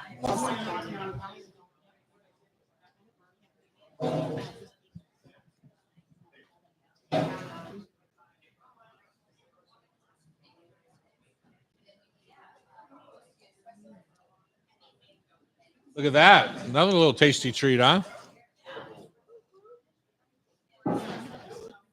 What flavor did you get? Coffee or lemon? Coffee. Mango. Mango. Mango. You want mango? You can go get a mango. Yeah. It's in the sink here.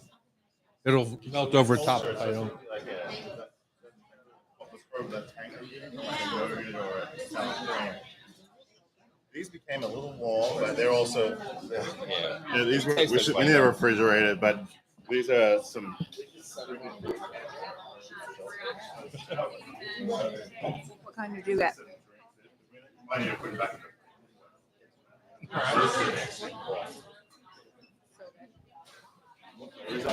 Mango. You have Just a yogurt drink? Nice.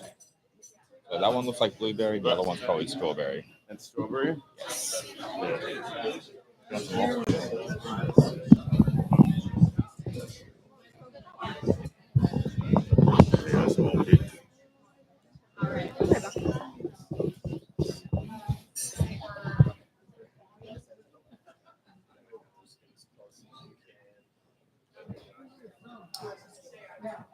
So happy.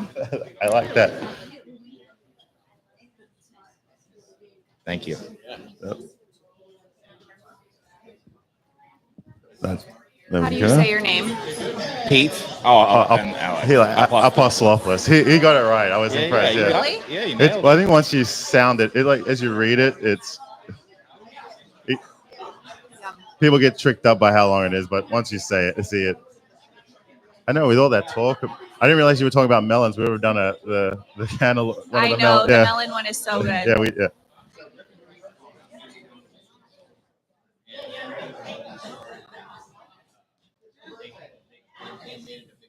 Yeah, plus all the kofta talk. I'm like, this is very Greek.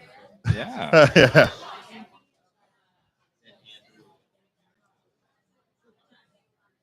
At least your last name is phonetically perfect. Yeah, That's there's enough vowels in there. Yeah. It's not a trick. It's not a trick. No. It's There's no silent yeah, letters. yeah. And put an umlaut I in there or find that something. about Greek names and about like Hawaiian. It's like you just pronounce every letter and you're You like, got it. Her you're children are Adonis, Athena, and Hercules. Oh wow! wow. Because my wife is part Greek. Oh too. yeah, there we go. They're not. Oh, They are when I'm on company property because that's what he named them. okay. Well, that works. Perfect. Where are we now? Yeah, company My property. middle name is Rodothea, though. Oh what? So your Beautiful. grandfather, your grandmother. My Grandmother. grandmother. Oh yeah. I always thought Rodothea meant gift for the gods, but apparently that's not what it means. I don't know what it means. What kind of Greeks are you? You don't know Yeah. what it means. No. No. I don't think it's a name. Yeah. Because Mike Letus said the same thing, that that's not like a common name. It was her first name. Yeah. Our family is all about you have to be named after your grandfather. Yeah. But my mom wasn't Greek, so she skipped me. She thought I was going to be the only one. Pete got it. So we're a family of Konstantinos and Peters. Yeah. So just What if followed your down. grandfather was a serial killer? Do Yeah. you still have to name yourself that? You stuck with it. Yeah. Stuck with it. Right. You ready? Everyone ready? You got a nice little taste of ice cream? Damn it, I did it again. It's okay. Cultured creamery. Put it in the coffee. Oh yeah, do a little you. coffee drink. Cultured gelato. Is that what you call it? They would Cultured call it gelato? cultured Right, gelato. It's funny. It's not on my show sheet. All It I is see, too. all I see is It's P.F. literally- Chang's cult favorite. It has its place. Mm. I've only been one time. Not there. I've been there. Yeah, yeah, You've been there. I've seen About you a go there. 1,000 times. No, I've only been to PF Chang's one time. And you've only been to Greece one time, right? And I've only been to Greece one time. Cindy? Sydney. Yep, Sydney's over there. Sydney or Sydney? Like Australia. Just went for my first time about a year ago, and quite a lovely town. Just a little waterway through Sydney. Yeah. Satellites are so proud of our little waterways, and then you go to Sydney, it's like, Jesus, it's incredible. Yeah, it's The beautiful. ferries Yeah. and everything like that. Yeah, It's a the whole good ferry city, yeah. system. Yeah. Although I will say, I thought that Melbourne seemed more like Seattle, Yeah. just more dense and a little bit larger, but it had a lot of the same vibe I thought of Mhm. Seattle. I Yeah, agree. very- yeah. When people say you go to Sydney to see the sights and everything, but Melbourne's got a bit more culture to Yeah. it, you know. Yeah, Yeah, the food super and the fun. coffee there is really, really good. Yeah. Coffee, Yeah, yeah, absolutely. coffee scene, restaurant scene, everything was good. Golf, I played a lot of Oh, golf golf. when I was there. Yeah, I was with the Husky golf team. Oh wow. Yeah. Oh, wow. All right, here we are back in the hot stove kitchen on Cairo Radio. Stepping up to the guest mic is Alex and Pete Apostolopoulos, Hello. Nailed it. co-founders of Helenica Cultured Creamery, which is basically a gelato, a cultured yogurt gelato. Yeah, that we do things a little bit different at Helenica. We make it's all about it kind of started off as like our test kitchen. We grew up in dairy, and kind of bringing that experience of culturing milk and doing things with it. Uh-huh. And right now we're doing gelato, and that's what we culture milk and make gelato out of it. Right. Yeah. That's right. Love that. I've been there. It's right there in the market. So if you come down Western Avenue and you go up Virginia, look to your right in towards the market, and you're about, what, 5 doors in? That's it. Yeah. On the right, yeah. east side of the market. It is quite a spectacular place. I had to laugh when I went in the first time because you could, I don't know if you're still doing this. If you are, you're crazy. But you could taste any of like the 20 varieties that you had there, 15 varieties. And you just see people tasting down the line. Yeah, It's like, every I single want one. my gelato. I'll because taste. people- I'm the person that will taste everyone. You'll taste everyone. Yeah, exactly. Because they all sound good. I know. That's what I'm Like- saying.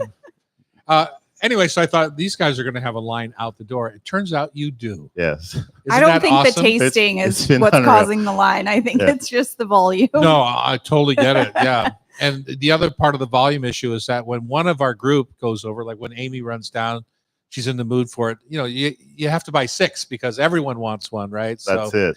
you must see a lot of that too. Yeah, we love seeing your guys come through too, but Uh-huh. we try to take care of the market as well, you know. But it is tasting is we sometimes push the envelope on flavors. You're not getting your traditional ones, so it's part of like maybe taste something that you didn't expect when you come Right. to us. So it's a bit of an adventure sometimes. Let's start at the beginning. Yeah. How did the whole Greek thing? I mean, I know Greeks eat a lot of Yeah. lamb, but how did the whole Greek yogurt thing happen? The whole For Culturing, us, yeah. the whole culturing thing. What was your impetus? So our dad's family immigrated from Greece to Australia, and I think as immigrants they just did what they did back home and started making cheese and yogurt, and then we grew up doing it. So at some point you'll see us with pictures with us next to cheese vats and things like in nappies and I don't think Yeah. they let us do that anymore. But yeah, we used to be kids in the factory, in the yoga factory, just Right. playing around. Yeah. And then I had a friend here. She became a family friend. She was a flight attendant based at Vancouver, BC. And she would fly back and kind of smuggle our family's yogurt back to Seattle. She didn't, unknown to us. And I think as she kind of spreading it, she eventually convinced me to come over and start doing it here. And then Pete came over. He went to study. Oh yeah. So yeah, I came over 2018 to study food science here at Washington State University. Yeah, they have a good program. Absolutely. So they have a creamery there as well. They make cheese. Cougar And Gold. yeah, I've Cougar got Gold is delicious. I've got 8 yeah. vintages in my refrigerator. Delicious, absolutely. So I used to make that. They used to make ice cream there as well. So I learned a lot about dairy laws there as well. And then Helenica was more stuff we did mucking around in the kitchen. Our yayo things that we do probably you won't see in Greece. It's it's very traditional. We got to learn this is how you do everything. We said let's try to do things that not really traditional. That you by the have book. fun with. Yeah. Exactly. Yeah. So that's how like a test. Yeah, we're always doing weird things down there. The last one I had, I want to say, was a miso Oh, yeah. gelato. It was Oh, delicious. delicious. I love miso. And So much. I love miso so much. One of the things people will notice right away in your shop are each flavor is churned to order. Yes, so That seems expensive. it's so we like typically how gelato is made, it's a batch freezer, but you're getting it within minutes of it, becoming gelato. Pete, do you want to? Yeah. So one of the things that was really important to us is to have everyone to see start to finish how everything's made. So our kitchen's open. We have big old windows. You can see us working back there, starting with the milk and cream, and then you can see the process right through to it being frozen right in front of you in the front of the store. Yeah.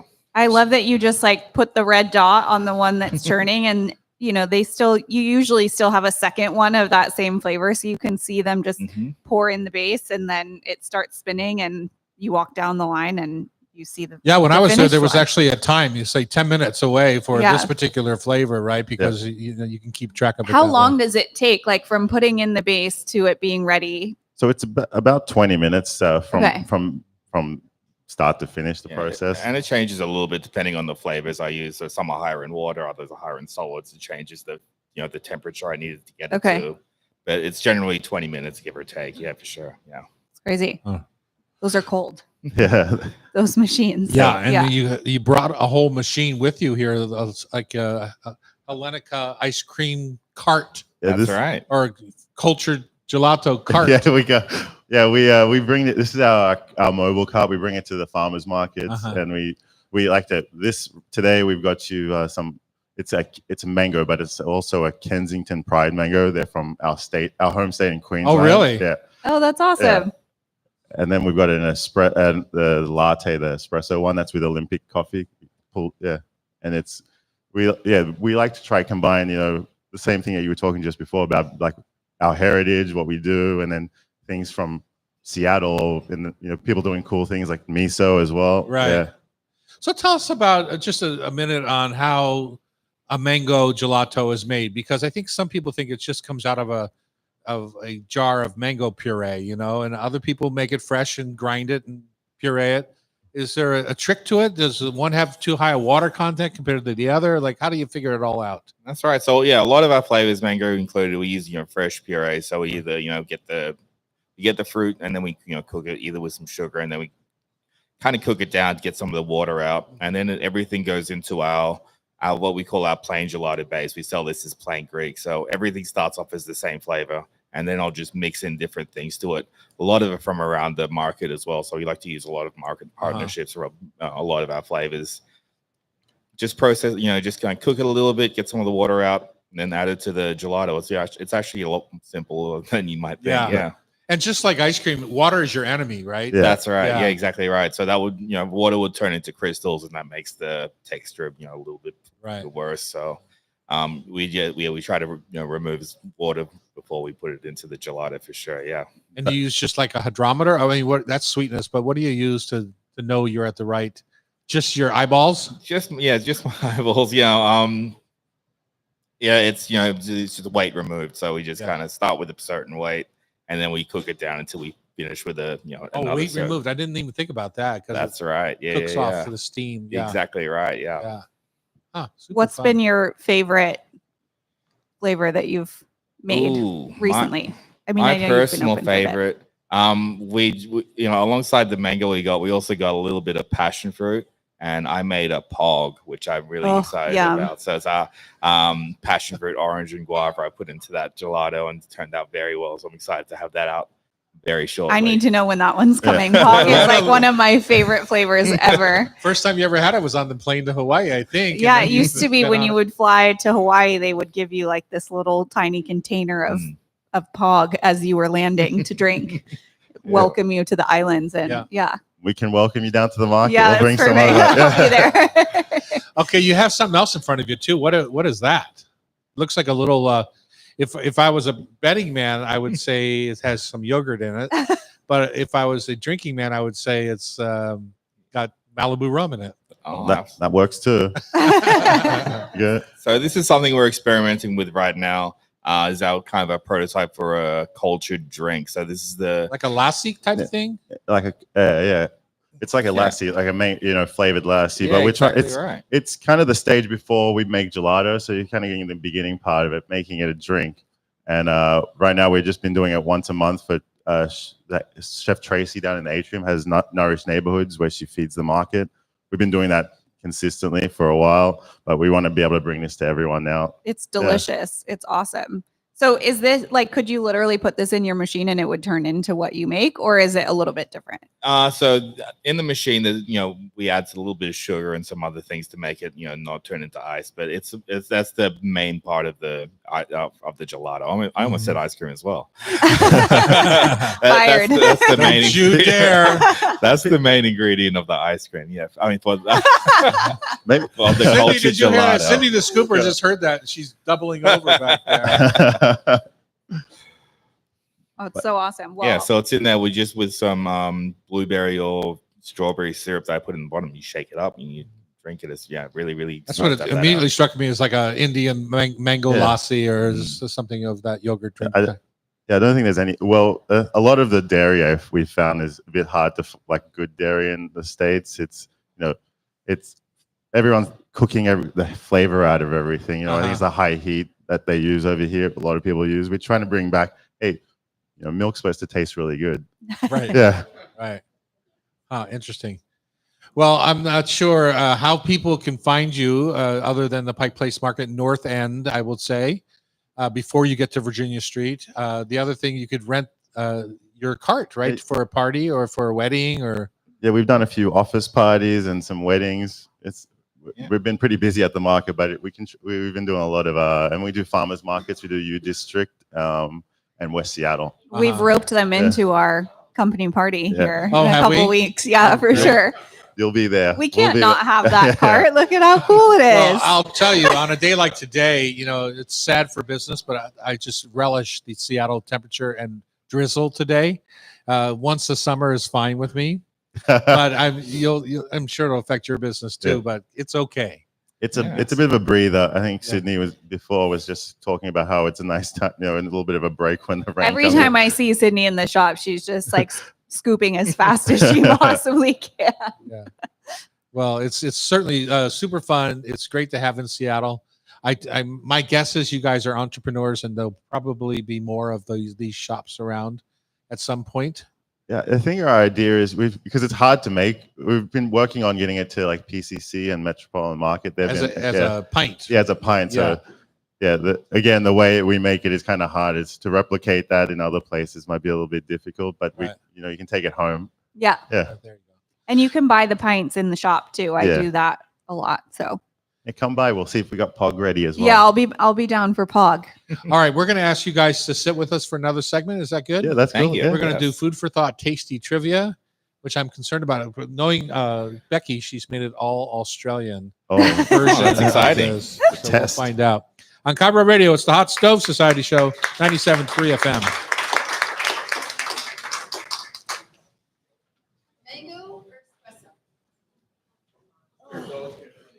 Oh, thank you. yeah. Oh, everyone's excited. Yeah, I'll Oh, petition yeah. for Pog at the company party. Oh, yeah. And you'll have plenty of time.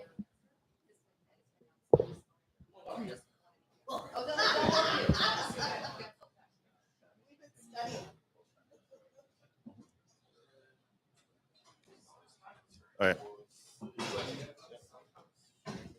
We'll have you out by 11. Oh, yeah. No, it's all good. Yeah.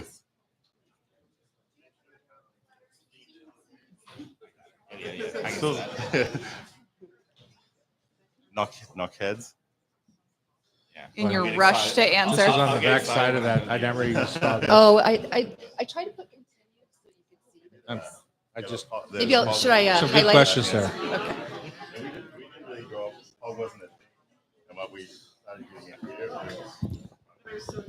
Yeah.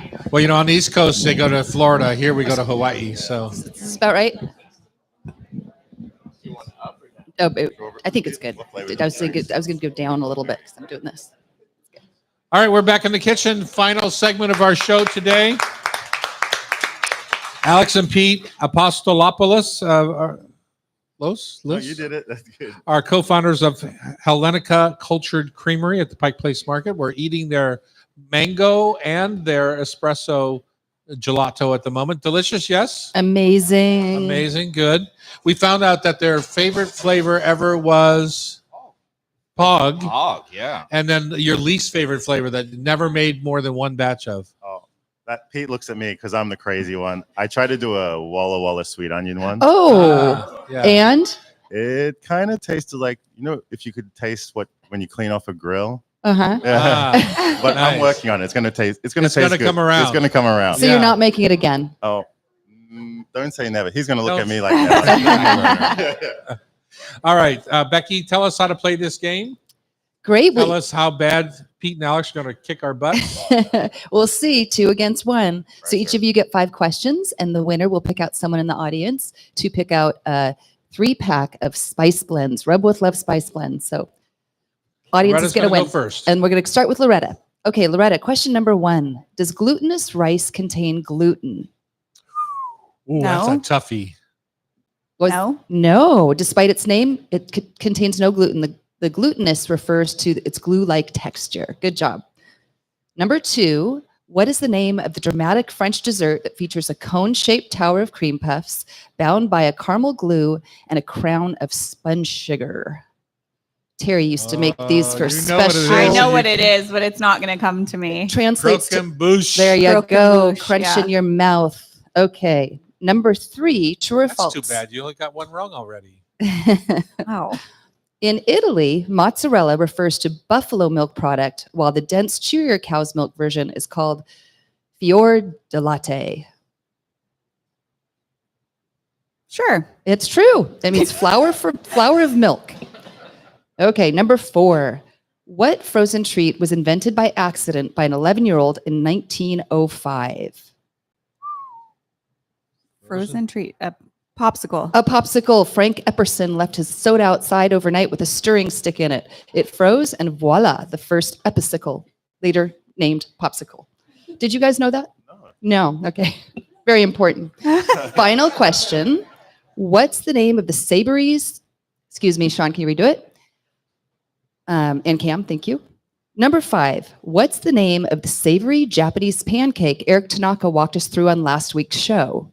Okonomiyaki. It is okonomiyaki. You got it. You said it right. Okonomiyaki. Good job. Totally busted on that one. Totally. Wonder if Sean will help me out with that. I don't we'll think see. so. No. I'm Okay. going to leave that one in. All right. 4 out of 5. Nice job, Loretta. Okay, gents, when you answer right on the mic, please. Okay. All right, Alex and Pete, let's go. Is Marin a sweet Japanese rice wine or rice vinegar? Rice vinegar. It's a wine. I'm sorry. It's also mirin. Mirin, did I said It's it? a sweet sake. Sweet sake? And sake isn't technically a wine, it's a brewed product. So, It's not really a wine or a vinegar. yeah. It's So the question it's was distilled like shochu. What you got?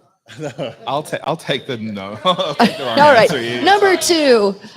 the audience says give it to him. True or false? Both granita and sorbet contain dairy. Is that true or false? Sorbet doesn't. Granita doesn't, and Granita doesn't either. Good job. It's false. All right. Oh, testing the pros. Yep. Number 3. Which Italian cheese is made from mozzarella and cream, resulting in a soft, rich center? It's the one that everyone. It's on South. Burrata. Burrata. Yeah. It is. Good Nice job. job. Some of these words escape you when you do this. I know when you're on the spot. Number 4. Which French dessert is made of a small almond meringue cookie sandwiched together with a ganache or a buttercream? Right? It sounds like the president of France's name. Medellin. No, Medellin. It's the color. macaron. Macaron. Good job. Yeah, my words are going away. All right. Number Your brother seems very happy about that. Final question for a tie. What seafood once was so common that it was fed to prisoners? You've got options. Lobster. Lobster. You didn't even need Yeah. it. Good job. 4 out of 5. You know, Australia is an island or a continent of prisoners. Oh, that's where it came Yeah. from. Yeah. It's in our blood. Well, Tasmania for sure. Yeah. All right. Okay, Tom. All right. First question. What is the primary ingredient used to make Shaoxing wine? Rice. Rice it is. Good job. Again, not really sure it's a wine. Well, you get it.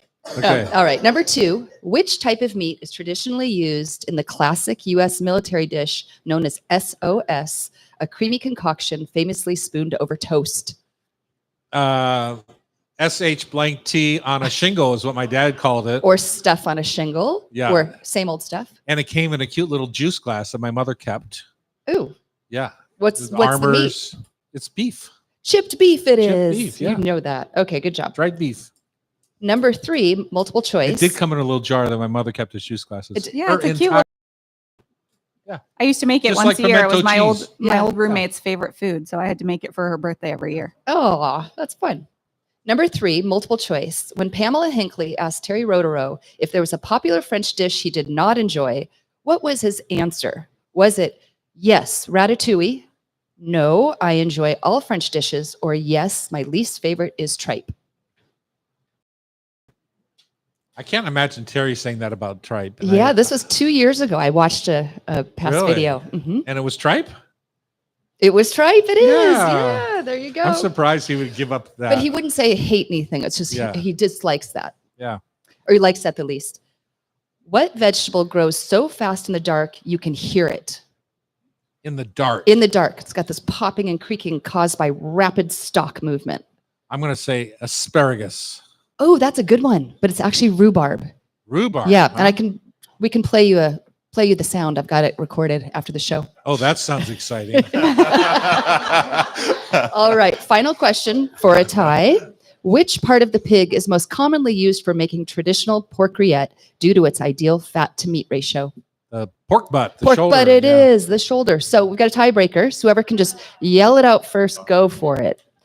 What French dish is made with beef cooked in red wine? Bourguignon? Bourguignon it is. Wow, nice Okay, going. Alex There and you Pete are got the it. Beef bourguignon winners. it is. Thank you.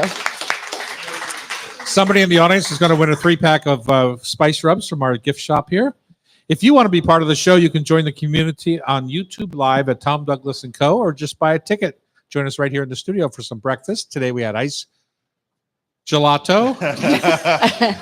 The show is produced by Becky Guzak. Our technical wizard today is Cam Thomas. And our talented editor at Cairo is, of course, Sean Don't Call Me Del Torre, responsible for all that music that you hear. If you miss any episode of our Hot Stove Society show on Cairo, you can listen via podcast. Just subscribe with your favorite podcast app. Thank you for listening. Happy summer. And Yeah, okay. Quiet on the set, kitchen. Hi, I'm Chef Tom Douglas. And I'm Loretta Douglas. Today on the Hot Stove Society radio show, we dive into summer skewers and peak of the Washington melon season. David Berger here from Stewardship Partners reviews this year's Feast on the Farm. And Alex and Pete Apostolopoulos of Helenica Cultured Creamery in the Pike Place Market share what it's like to churn away as the market rumbles. On Cairo, it's the Hot Stove Society Show, 97.3 FM. Wow. all right. Do you want to hear what rhubarb sounds like? No. Cam, will you Yes. play it? Yes, play what rhubarb sounds like. We didn't know if we were going to